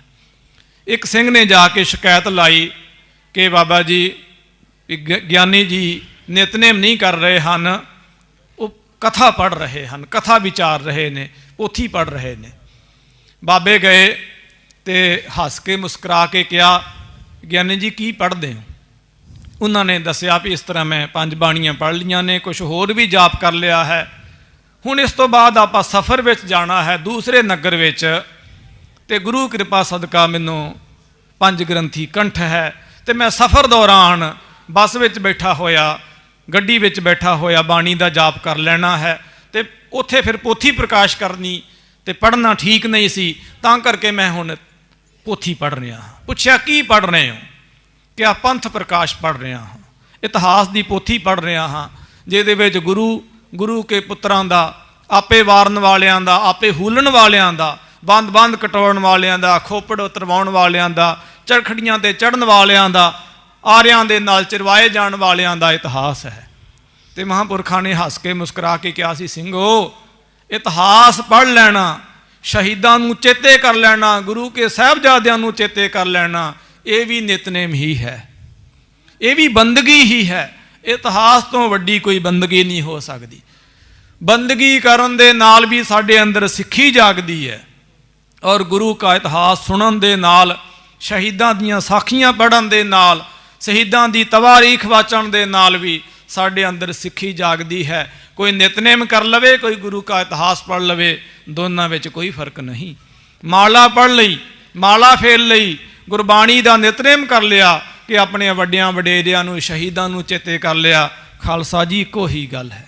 ਕੌਮਾਂ ਉਦੋਂ ਹੀ ਮਰਦੀਆਂ ਨੇ ਜਦੋਂ ਅਸੀਂ ਆਪਣੇ ਵੱਡਿਆਂ ਵਡੇਰਿਆਂ ਦੇ ਇਤਿਹਾਸ ਨੂੰ ਪੜ੍ਹਨਾ ਤੇ ਵਾਚਣਾ ਬੰਦ ਕਰ ਦਈਏ। ਪੜ੍ਹਦੇ ਅਸੀਂ ਕੀ ਹਾਂ, ਦੇਖਦੇ ਅਸੀਂ ਕੀ ਹਾਂ, ਜਾਣਦੇ ਅਸੀਂ ਕੀ ਹਾਂ, ਜਿਸ ਨੂੰ ਜਾਣਨ ਦੀ ਸਾਡੇ ਮਨ ਵਿੱਚ ਚੇਸ਼ਟਾ ਹੋਵੇ, ਸਾਡੇ ਮਨ ਵਿੱਚ ਇੱਛਾ ਹੋਵੇ। ਜੇ ਅਸੀਂ ਇਤਿਹਾਸ ਨਹੀਂ ਪੜ੍ਹਦੇ ਗੇ, ਵੱਡਿਆਂ ਵਡੇਰਿਆਂ ਨੂੰ, ਸਾਹਿਬਜ਼ਾਦਿਆਂ, ਗੁਰੂ ਕੇ ਸ਼ਹੀਦਾਂ ਨੂੰ ਚੇਤੇ ਨਹੀਂ ਕਰਦੇ, ਇਹਦਾ ਮਤਲਬ ਸਾਡਾ ਉਹਨਾਂ ਦੇ ਨਾਲੋਂ ਰਾਬਤਾ ਟੁੱਟਿਆ ਹੋਇਆ, ਸਾਡੀ ਉਹਨਾਂ ਦੇ ਨਾਲ ਕੋਈ ਚੇਸ਼ਟਾ ਨਹੀਂ। ਇਹ ਚੇਸ਼ਟਾ ਬਣੇ ਕਿਵੇਂ? ਖਾਲਸਾ ਜੀ ਆਪਣੇ ਬੱਚਿਆਂ ਨੂੰ ਇਹਨਾਂ ਦਿਨਾਂ ਦੇ ਵਿੱਚ ਜ਼ਰੂਰ ਬਰ ਜ਼ਰੂਰ ਅੰਮ੍ਰਿਤ ਵੇਲੇ ਜਗਾਓ। ਤੇ ਬੇਨਤੀ ਕਰਾਂ, ਹੋ ਸਕੇ ਭਾਵੇਂ ਗੁਰੂ ਇਹਨਾਂ ਗੱਲਾਂ ਦੇ ਨਾਲ ਕੋਈ ਖੁਸ਼ ਜਾਂ ਨਾਰਾਜ਼ ਨਹੀਂ ਹੋਣ ਲੱਗਾ, ਪਰ ਹੋ ਸਕੇ ਤੇ ਇਹਨਾਂ ਦਿਨਾਂ ਵਿੱਚ 70 ਤੇ ਸੌਂ, ਭੋਏ ਤੇ ਸੌਵੋ, ਸਾਧ ਮਰਾਦਾ ਜਿਹਾ ਭੋਜਨ ਤਿਆਰ ਕਰੋ, ਸਾਧ ਮਰਾਦੇ ਜੇ ਬਸਤਰ ਪਾਓ, ਕਦੀ ਭੁੱਲ ਭੁਲੇਖੇ ਵੀ ਇਹਨਾਂ ਦਿਨਾਂ ਦੇ ਵਿੱਚ ਵਿਆਹ ਨਾ ਧਰੋ, ਕਦੇ ਤਾਂ ਜ਼ਰੂਰ ਬੱਚੇ ਪੁੱਛਣਗੇ ਵੀ ਸਾਡੇ ਘਰਾਂ ਦੇ ਵਿੱਚ ਇੰਨੇ ਇੰਨੇ ਸੋਹਣੇ ਬੈੱਡ ਨੇ, ਗੱਦੇ ਗਦੇਲੇ ਨੇ, ਦਰੀਆਂ ਚਾਦਰਾਂ ਨੇ, ਅੰਮਾ ਬਾਪੂ ਅਸੀਂ ਉਹਨਾਂ ਗੱਦਿਆਂ 'ਤੇ ਕਿਉਂ ਨਹੀਂ ਸੌਂਦੇ ਹਾਂ? ਹਰ ਰੋਜ਼ ਸੌਂਦੇ ਸੀ, ਹੁਣ ਕਿਉਂ ਨਹੀਂ ਸੌਂਦੇ ਹਾਂ? ਫਿਰ ਆਪਣੇ ਬੱਚਿਆਂ ਨੂੰ ਆਪਣੇ ਕੋਲ ਬਿਠਾ ਕੇ ਜ਼ਮੀਨ 'ਤੇ ਬਹਿ ਕੇ, ਭੋਏ 'ਤੇ ਬਹਿ ਕੇ, ਬੜੇ ਇਕਾਂਤ ਦੇ ਨਾਲ, ਬੜੇ ਆਰਾਮ ਦੇ ਨਾਲ ਜਦੋਂ ਸ਼ਹੀਦਾਂ ਦੀ ਦਾਸਤਾਨ ਸੁਣਾਵਾਂਗੇ, ਸ਼ਹੀਦਾਂ ਦੀ ਕਥਾ ਵਾਰਤਾ ਸੁਣਾਵਾਂਗੇ, ਸੁਣਾ ਅਸੀਂ ਗੱਦੇ 'ਤੇ ਵੀ ਸਕਦੇ ਹਾਂ, ਸੁਣਾ ਅਸੀਂ ਸੋਫੇ ਕੁਰਸੀ 'ਤੇ ਵੀ ਸਕਦੇ ਹਾਂ, ਪਰ ਜਿਹੜੀ ਜ਼ਮੀਨ 'ਤੇ ਬਹਿ ਕੇ ਸੁਣਾਵਾਂਗੇ ਉਹਦਾ ਕੋਈ ਰਹੱਸ ਹੋਵੇਗਾ, ਕੋਈ ਖਾਸ ਜਗ੍ਹਾ ਹੋਵੇਗੀ, ਖਾਸ ਮਾਹੌਲ ਹੋਵੇਗਾ, ਖਾਸ ਵਕਤ ਹੋਵੇਗਾ, ਖਾਸ ਦਿਨ ਦਿਹਾੜਾ ਹੋਵੇਗਾ। ਜ਼ਮੀਨ ਦੇ ਵਿੱਚ ਸੁੱਟਿਆ ਹੋਇਆ ਹਰ ਦਾਣਾ ਉਤਪੰਨ ਨਹੀਂ ਹੁੰਦਾ ਜਦੋਂ ਤੱਕ ਉਹਦਾ ਮੌਸਮ ਨਾ ਹੋਵੇ। ਕੁਰਤਾ ਬੀਜ ਬੀਜੈ ਨਹੀਂ ਜੰਮੈ, ਸਭ ਲਾਹਾ ਮੂਲ ਗਵਾਏਂਦਾ, ਆਨ ਰੂਤੀ ਆਨ ਬੋਈਐ ਫਲ ਨਾ ਭੂਲੈ ਤਾਹੇ। ਰੁੱਤ ਹੋਵੇ ਬੀਜਿਆ ਹੋਇਆ ਇੱਕ ਬੀਜ ਕਈ ਬੀਜ ਨੂੰ ਜਨਮ ਦਿੰਦਾ ਹੈ। ਗ੍ਰੰਥਕਾਰ ਕਹਿੰਦੇ ਨੇ ਤੁਹਾਡੇ ਕੋਲ ਇੱਕ ਬੀਜ ਹੋਵੇ, 2 ਨਹੀਂ, 1.5 ਨਹੀਂ, 2.5 ਵੀ ਨਹੀਂ, 3 ਵੀ ਨਹੀਂ, ਇੱਕ ਬੀਜ ਹੋਵੇ, ਇੱਕ ਬੀਜ ਦੇ ਨਾਲ ਪੂਰੀ ਜ਼ਮੀਨ ਨੂੰ ਸਰ ਸਬਜ਼ ਕਰ ਸਕਦੇ ਹਾਂ। ਸਿਰਫ ਇੱਕ ਬੀਜ ਦੇ ਨਾਲ, ਇੱਕ ਬੀਜ ਤੋਂ ਬ੍ਰਿਸ਼ ਪੈਦਾ ਹੋ ਜਾਂਦਾ ਹੈ, ਇੱਕ ਬ੍ਰਿਸ਼ ਵਿੱਚ ਸੈਂਕੜੇ ਬੀਜ ਹੁੰਦੇ ਨੇ, ਅੱਗੇ ਫਿਰ ਸੈਂਕੜੇ ਉਹਨਾਂ ਤੋਂ ਬ੍ਰਿਸ਼, ਪੂਰੀ ਜ਼ਮੀਨ ਹੀ ਹਰੀ ਭਰੀ ਹੋ ਸਕਦੀ ਹੈ ਸਿਰਫ ਇੱਕ ਬੀਜ ਦੇ ਨਾਲ। ਬਸ ਸ਼ਰਤ ਇਹ ਹੈ ਕਿ ਉਹਦਾ ਮੌਸਮ ਹੋਵੇ, ਉਹਦਾ ਵਕਤ ਹੋਵੇ ਔਰ ਉਹਦੀ ਜਗ੍ਹਾ ਹੋਵੇ। ਸਾਧ ਸੰਗਤ ਜੀ, ਇਹ ਦਿਨ ਉਹ ਹਨ ਜਦੋਂ ਸਾਡੇ ਹਿਰਦੇ ਦੀ ਜ਼ਮੀਨ ਵੱਤਰ ਵਿੱਚ ਹੁੰਦੀ ਹੈ, ਸਾਡੇ ਹਿਰਦਿਆਂ ਦੇ ਉੱਪਰ ਸੁਭਾਵਕ ਅਸਰ ਹੁੰਦਾ ਹੈ, ਸੁਭਾਵਕ ਹੀ ਅਸਰ ਹੁੰਦਾ ਹੈ। ਜਿਸ ਦਿਨ ਸਾਡੇ ਪਰਿਵਾਰ ਵਿੱਚੋਂ ਕੋਈ ਵੱਡਾ ਵਡੇਰਾ ਚੜ੍ਹਾਈ ਕਰ ਗਿਆ ਹੋਵੇ, ਅਸੀਂ ਕੈਲੰਡਰ ਨਹੀਂ ਦੇਖਿਆ, ਅਸੀਂ ਕੋਈ ਤਵਾਰੀਖ ਨਹੀਂ ਦੇਖੀ, ਪਰ ਸਾਡੇ ਮਨ ਸੁਭਾਵਕ ਉਦਾਸ ਹੋ ਜਾਂਦੇ ਨੇ। ਫਿਰ ਸਾਨੂੰ ਚੇਤਾ ਆਉਂਦਾ ਹੈ ਕਿ ਵਾਕਈ ਇਹ ਉਹ ਦਿਨ ਹਨ, ਇਹ ਉਹ ਮੌਸਮ ਹੈ, ਇਹ ਉਹ ਬਹਾਰ ਹੈ ਜਿਸ ਦਿਨ ਵਿੱਚ ਸਾਡੇ ਪਰਿਵਾਰ ਵਿੱਚੋਂ ਕੋਈ ਵੱਡਾ ਵਡੇਰਾ ਗੁਜ਼ਰਿਆ ਸੀ। ਕਿਉਂਕਿ ਮੌਸਮ ਸਾਨੂੰ ਚੇਤਾ ਕਰਾ ਦਿੰਦਾ ਹੈ, ਆਬੋ ਹਵਾ ਸਾਨੂੰ ਯਾਦ ਕਰਾ ਦਿੰਦੀ ਹੈ ਕਿ ਇਸ ਆਬੋ ਹਵਾ ਵਿੱਚ, ਇਸ ਮੌਸਮ ਦੇ ਵਿੱਚ ਕੋਈ ਨਾ ਕੋਈ ਘਟਨਾ ਸਾਡੇ ਪਰਿਵਾਰ ਵਿੱਚ ਘਟੀ ਸੀ। ਸਾਧ ਸੰਗਤ ਜੀ, ਇਹਨਾਂ ਦਿਨਾਂ ਵਿੱਚ ਹਰ ਸਿੱਖ ਦਾ ਹਿਰਦਾ ਦਰਵੀਭੂਤ ਹੋਇਆ ਹੁੰਦਾ ਹੈ, ਨਰਮ ਮੁਲਾਇਮ ਕੋਮਲ ਹੋਇਆ ਹੁੰਦਾ ਹੈ। ਇਹਨਾਂ ਦਿਨਾਂ ਵਿੱਚ ਜ਼ਰੂਰ ਵੱਧ ਤੋਂ ਵੱਧ ਕੇ ਭਜਨ ਕਰੀਏ, ਬੰਦਗੀ ਕਰੀਏ, ਗੁਰੂ ਕੇ ਇਤਿਹਾਸ ਨੂੰ ਚੇਤੇ ਕਰੀਏ, ਤਾਂ ਕਿ ਉਹ ਇਤਿਹਾਸ ਸਾਡੇ ਜੀਵਨ ਵਿੱਚ ਉੱਕਰ ਜਾਵੇ। ਜੇ ਜੀਵਨ ਵਿੱਚ ਉੱਕਰ ਜਾਵੇਗਾ, ਸਾਡੇ ਸਿਰਾਂ ਤੋਂ ਚੁੰਨੀਆਂ ਤੇ ਪੱਗਾਂ ਤੇ ਦਸਤਾਰਾਂ ਕਦੇ ਨਹੀਂ ਜਾਣ ਲੱਗੀਆਂ, ਜਾਣਗੀਆਂ ਤੇ ਸਿਰਾਂ ਦੇ ਨਾਲ ਹੀ ਜਾਣਗੀਆਂ, ਉੱਦਾਂ ਨਹੀਂ ਜਾਂਦੀਆਂ। ਜੇ ਪੱਗਾਂ ਤੇ ਦਸਤਾਰਾਂ ਤੇ ਚੁੰਨੀਆਂ ਤੇ ਕੇਸਕੀਆਂ ਉਤਰ ਗਈਆਂ ਨੇ, ਇਹਦਾ ਮਤਲਬ ਇਹ ਹੈ ਕਿ ਗੁਰੂ ਕਾ ਇਤਿਹਾਸ ਸਾਡੀ ਹਿੱਕ ਤੇ ਨਹੀਂ ਉਕਰਿਆ ਹੋਇਆ। ਅਸੀਂ ਇਹਨੂੰ ਪੜ੍ਹਿਆ, ਵਾਚਿਆ, ਸੁਣਾਇਆ, ਪਰ ਉਹ ਮਾਹੌਲ ਨਹੀਂ ਸੀ, ਜਾਂ ਸੁਣਾਉਣ ਵਾਲਿਆਂ ਦੇ ਅੰਦਰ ਉਹ ਇਸੇ ਪ੍ਰਕਾਰ ਉਹ ਕਮਾਈ ਨਹੀਂ ਸੀ, ਉਹ ਮਾਹੌਲ ਨਹੀਂ ਸੀ। ਅੱਜ ਕੌਮ ਦੇ ਹਾਲਾਤ ਬੜੇ ਅਜੀਬ ਹਨ। ਮਾਫ ਕਰਨਾ, ਅਸੀਂ ਪੰਜਾਬ ਦੇ ਜੰਪਲ ਹਾਂ, ਜਦੋਂ ਮਰੇ ਪੰਜਾਬ ਲਈ ਮਰਾਂਗੇ। ਪਰ ਦੁੱਖਦਾਈ ਗੱਲ ਆ, ਜਦੋਂ ਉੱਥੇ ਜਾ ਕੇ ਵਿਚਰੀਏ ਕਿਸੇ ਸ਼ਹਿਰ ਕਸਬੇ ਦੇ ਵਿੱਚ, ਗੱਡੀ ਵਿੱਚ ਕਿਸੇ ਜਾਮ ਦੇ ਵਿੱਚ ਫਸੇ ਹੋਈਏ, ਕਿਤੇ ਵੇਖੀਏ ਵਿਚਰੀਏ, ਤੇ 4 ਕੋਨ ਮੋਨ ਤੇ ਇੱਕ ਪੱਗ ਵਾਲਾ, ਉਹਦੇ ਵੀ ਦਾੜੀ ਨਹੀਂ। ਇਹ ਮਾਹੌਲ ਦੇ ਜ਼ਿੰਮੇਵਾਰ ਸਿਰਫ ਤੇ ਸਿਰਫ ਅਸੀਂ ਹਾਂ, ਕੋਈ ਹੋਰ ਨਹੀਂ। ਅਸੀਂ ਕਿਹੜੇ ਮੂੰਹ ਦੇ ਨਾਲ ਸਰਕਾਰਾਂ ਨੂੰ ਦੋਸ਼ੀ ਕਹਿੰਦੇ ਹਾਂ? ਅਸੀਂ ਜਦੋਂ ਆਪਣਾ ਇਤਿਹਾਸ ਆਪ ਵੇਖ ਤੇ ਵਾਜ ਨਹੀਂ ਸਕੇ, ਸਾਧ ਸੰਗਤ ਜੀਓ, ਸਰਕਾਰਾਂ ਕਿੰਨੀਆਂ ਕੁ ਜ਼ਾਲਮ ਹੋਣਗੀਆਂ। ਅੱਜ ਸਾਡੇ ਸਿਰਾਂ ਦੇ ਮੁੱਲ ਨਹੀਂ ਪੈਂਦੇ, ਅੱਜ ਸਾਡੇ ਘਰ ਘਾਟ ਨਹੀਂ ਉਜੜੀ ਦੇ, ਅੱਜ ਜ਼ਮੀਨਾਂ ਜਾਇਦਾਦਾਂ ਸਿੱਧੇ ਰੂਪ ਦੇ ਵਿੱਚ ਜ਼ਬਤ ਨਹੀਂ ਹੋ ਰਹੀਆਂ, ਅੱਜ ਗੁਰਦੁਆਰਿਆਂ ਵਿੱਚ ਅਜ਼ਾਨ ਦੀ ਆਵਾਜ਼ ਨਹੀਂ ਆਉਂਦੀ, ਨਮਾਜ਼ ਦੀ ਆਵਾਜ਼ ਨਹੀਂ ਆਉਂਦੀ ਜੋ ਪੁਰਾਣੇ ਜ਼ਮਾਨੇ ਵਿੱਚ ਆਉਂਦੀ ਸੀ। ਗੁਰਦੁਆਰੇ ਉਜਾੜ ਦਿੱਤੇ ਜਾਂਦੇ ਸਨ। ਅੱਜ ਸਾਧ ਸੰਗਤ ਜੀ, ਸਿਰਫ ਤੇ ਸਿਰਫ ਕਮੀ ਹੈ ਤੇ ਸਾਡੇ ਵਿੱਚ ਹੈ, ਕਿਉਂਕਿ ਅਸੀਂ ਆਪਣੇ ਇਤਿਹਾਸ ਨੂੰ ਭੁੱਲ ਚੁੱਕੇ ਹਾਂ। ਜੇ ਇਤਿਹਾਸ ਨੂੰ ਭੁੱਲ ਗਏ, ਹਸ਼ਰ ਕੀ ਹੋਵੇਗਾ, ਉਹ ਅਸੀਂ ਨੇਤਰਾਂ ਦੇ ਨਾਲ ਤੱਕ ਰਹੇ ਹਾਂ। ਸਤਿਗੁਰੂ ਸੱਚੇ ਪਾਤਸ਼ਾਹ ਗੁਰੂ ਹਰਗੋਬਿੰਦ ਸਾਹਿਬ ਸੱਚੇ ਪਾਤਸ਼ਾਹ ਸਭ ਨੂੰ ਉਪਦੇਸ਼ ਦਿੰਦੇ ਹਨ, ਧੀਰਜ ਦਿੰਦੇ ਹਨ, ਹੌਸਲਾ ਦਿੰਦੇ ਹਨ ਕਿ ਭਾਈ ਵਾਹਿਗੁਰੂ ਜੀ ਦੀ ਰਜ਼ਾ ਵਿੱਚ ਰਹਿਣਾ ਹੈ, ਭਾਣੇ ਵਿੱਚ ਰਹਿਣਾ ਹੈ। ਇਸ ਪ੍ਰਕਾਰ ਮਹਾਰਾਜ ਜੀ ਦੇ ਸਾਹਿਬਜ਼ਾਦਿਆਂ ਨੂੰ ਚੇਤੇ ਕਰਕੇ, ਸੋ ਸਾਧ ਸੰਗਤ ਜੀ ਸਾਰੇ ਵਿਰਾਗ ਦੇ ਵਿੱਚ ਹਨ। ਇਹ 15 ਕੁ ਮਿੰਟ ਬਚਿੰਦੇ ਸਨ ਤੇ ਪ੍ਰਸੰਗ ਸੰਪੂਰਨ ਹੋ ਗਿਆ ਸੀ। ਕੱਲ 25 ਤਰੀਕ ਹੈ, तो 25 ਤਰੀਕ ਨੂੰ ਫਿਰ ਅੱਗੇ ਗੁਰਦਸਵੇਂ ਪਾਤਸ਼ਾਹ ਮਹਾਰਾਜ ਜੀ ਦੀ ਜੋ ਬਾਲ ਲੀਲਾ ਦੀ ਕਥਾ ਹੈ, ਜਿਹਨੂੰ ਜਨਮ ਕਥਾ ਵੀ ਕਹਿਆ ਜਾਂਦਾ ਹੈ, ਉਹ ਵਿਸ਼ੇਸ਼ ਰੂਪ ਦੇ ਵਿੱਚ ਤਖਤ ਸਾਹਿਬ ਜੀ ਤੇ ਪ੍ਰਾਰੰਭ ਹੋ ਜਾਵੇਗੀ, ਜੋ ਨਿਰੰਤਰ ਅਖੰਡ ਲਗਾਤਾਰ ਗੁਰਪੁਰਬ ਤੱਕ ਅਸੀਂ ਮਹਾਰਾਜ ਜੀ ਦੇ ਇਸ ਪਾਵਨ ਸੱਚਖੰਡ ਦਰਬਾਰ ਵਿੱਚ ਔਰ ਆਪਣੇ ਘਰਾਂ ਵਿੱਚ ਬੈਠ ਕੇ ਸਰਵਣ ਕਰਾਂਗੇ। ਇੱਥੇ ਅਧਿਆਏ, ਕਿਉਂਕਿ ਕੱਲ੍ਹ 28 ਪੌੜੀਆਂ ਪੂਰੀਆਂ ਹੋ ਗਈਆਂ ਸਨ, 22 ਪੌੜੀਆਂ ਦਾ ਇਹ ਅਧਿਆਏ ਸੀ, 14 ਕੁ ਪੌੜੀਆਂ ਸਨ। ਇਸੇ ਬਹਾਨੇ ਅਸੀਂ ਆਪਣੇ ਸਿਧਾਂਤ ਨੂੰ ਗੁਰੂ ਕੇ ਸਾਹਿਬਜ਼ਾਦਿਆਂ ਨੂੰ ਚੇਤੇ ਕੀਤਾ ਹੈ। ਸਮਾਂ ਮੰਜ਼ਿਲ 'ਤੇ ਹੈ ਪਰ ਕਰਨ ਵੀ ਮੰਜ਼ਿਲ 'ਤੇ ਹੈ। ਬੇਅੰਤ ਗੁਰੂ ਕੀਆਂ ਗੁਰਸਿੱਖ ਸੰਗਤਾਂ, ਵੱਖ-ਵੱਖ ਮਹਾਂਪੁਰਖ, ਜਥੇਬੰਦੀਆਂ, ਸੰਪਰਦਾਵਾਂ ਗਰੀਬ ਨਵਾਜ ਮਹਾਰਾਜ ਜੀ ਦੇ ਆਗਮਨ ਦਿਹਾੜੇ ਨੂੰ ਮੁੱਖ ਰੱਖਦਿਆਂ ਹੋਇਆਂ ਦੇਸ਼ਾਂ ਵਿਦੇਸ਼ਾਂ ਪ੍ਰਦੇਸ਼ਾਂ ਵਿੱਚੋਂ ਹਾਜ਼ਰੀਆਂ ਭਰ ਰਹੀਆਂ ਨੇ। ਸਤਿਗੁਰੂ ਸੱਚੇ ਪਾਤਸ਼ਾਹ ਮਹਾਰਾਜ ਕਿਰਪਾ ਕਰਨ, ਸਭ ਦੀਆਂ ਹਾਜ਼ਰੀਆਂ ਤੇ ਭੇਟਾਵਾਂ ਸੇਵਾਵਾਂ ਆਪਣੇ ਘਰ ਦਰ ਪ੍ਰਵਾਨ ਕਰਨ। ਸਭ ਨੂੰ ਜੀਓ ਆਇਆ ਭਾਈ। ਗੁਰਪੁਰਬ ਨੂੰ ਮੁੱਖ ਰੱਖਦਿਆਂ ਹੋਇਆਂ ਸਮੁੱਚੇ ਇੱਥੋਂ ਦੇ ਨਿਜ਼ਾਮ ਵੱਲੋਂ, ਪ੍ਰਬੰਧ ਵੱਲੋਂ ਖਾਣ ਪੀਣ, ਪਹਿਰਾਨ, ਸੌਣ, ਜਾਣ ਆਉਣ ਇਤਿਆਦਿਕ ਦਾ ਜਥਾ ਸ਼ਕਤ ਜਿੰਨੀ ਕੁ ਸ਼ਕਤੀ ਬਖਸ਼ੀ ਹੈ ਪਰਮੇਸ਼ਰ ਨੇ, ਤਾਣ ਬਖਸ਼ਿਆ ਹੈ, ਇੰਤਜ਼ਾਮ ਹੈ। ਪਰਿਵਾਰਾਂ ਤੇ ਰਿਸ਼ਤੇਦਾਰਾਂ ਦੇ ਸਮੇਤ ਆਣ ਕੇ ਮਹਾਰਾਜ ਜੀ ਦੇ ਪੁਰਬ ਨੂੰ ਆਣ ਕੇ ਮਨਾਓ। ਗਰੀਬ ਨਿਵਾਜ ਮਹਾਰਾਜ ਜੀ ਦੇ ਖੁਸ਼ੇ ਹਾਸਲ ਕਰੋ। ਸਤਿਗੁਰੂ ਸੱਚੇ ਪਾਤਸ਼ਾਹ, ਦਸਵੇਂ ਪਾਤਸ਼ਾਹ ਗਰੀਬ ਨਿਵਾਜ ਮਹਾਰਾਜ ਕਿਰਪਾ ਕਰਨ। ਕੱਲ੍ਹ ਨੂੰ ਹੁਣ ਮਹਾਰਾਜ ਜੀ ਦੀ ਜਨਮ ਕਥਾ, ਬਾਲ ਲੀਲਾ ਦੀ, ਪਟਨਾ ਸਾਹਿਬ ਦੀ ਕਥਾ, ਉਹ ਆਪਾਂ ਲਗਾਤਾਰ ਸੁਣਦੇ ਰਹਾਂਗੇ। ਇੱਥੇ 8ਵੀਂ ਰਾਸ ਦਾ 41 ਨੰਬਰ 40 ਨੰਬਰ ਅਧਿਆਏ ਸੰਪੂਰਨ ਹੋ ਗਿਆ ਸੀ। ਇਹ ਕਥਾ ਹੁਣ ਅੱਗੇ ਫਿਰ 10 ਤਰੀਕ ਤੋਂ ਬਾਅਦ, ਭਾਵ ਗੁਰਪੁਰਬ ਤੋਂ ਬਾਅਦ 9 ਤਰੀਕ ਤੋਂ ਬਾਅਦ 10 ਤਰੀਕ ਨੂੰ ਇੱਥੋਂ ਇਹ ਕਥਾ ਦੀ ਲੜੀ ਜੁੜ ਜਾਵੇਗੀ। ਲੇਖਿਆ ਗਣਤ ਨਾ ਛੁੱਟੀ ਹੈ, ਕਾਚੀ ਪੀਤ ਨਾ ਸੁਧ, ਜਿਸਹਿ ਬੁਝਾਏ ਨਾਨਕਾ ਤਿਹ ਗੁਰਮੁਖ ਨਿਰਮਲ ਬੁੱਧ। ਸਤਿਗੁਰ ਦੇ ਧੀਰ ਹਟਾਏ, ਹਿਤ ਪਰ ਜਨ ਦਾਸੀ ਸੁ ਪਠਾਈ। ਤਉ ਅਦਕ ਪ੍ਰੇ ਸਭਨ ਕੇਰਾ, ਰੁਦ ਤੇ ਸਰਬ ਹੀ ਸ਼ੋਕ ਕਰੇਰਾ। ਵਾਹਿਗੁਰੂ ਜੀ ਕਾ ਖਾਲਸਾ, ਵਾਹਿਗੁਰੂ ਜੀ ਕੀ ਫਤਿਹ। ਧੰਨ ਧੰਨ ਸਾਹਿਬ ਸਤਿਗੁਰੂ ਸ੍ਰੀ ਗੁਰੂ ਨਾਨਕ ਦੇਵ ਜੀ ਮਹਾਰਾਜ। ਧੰਨ ਧੰਨ ਧੰਨ ਸਾਹਿਬ ਸਤਿਗੁਰੂ ਸ੍ਰੀ ਗੁਰੂ ਗੋਬਿੰਦ ਸਿੰਘ ਸਾਹਿਬ ਜੀ ਮਹਾਰਾਜ। ਧੰਨ ਧੰਨ ਧੰਨ ਸਾਹਿਬ ਸਤਿਗੁਰੂ ਸ੍ਰੀ ਗੁਰੂ ਗ੍ਰੰਥ ਸਾਹਿਬ ਜੀ ਮਹਾਰਾਜ। ਕਲਗੀਧਰ ਦਸ਼ਮੇਸ਼ ਪਿਤਾ ਜੀ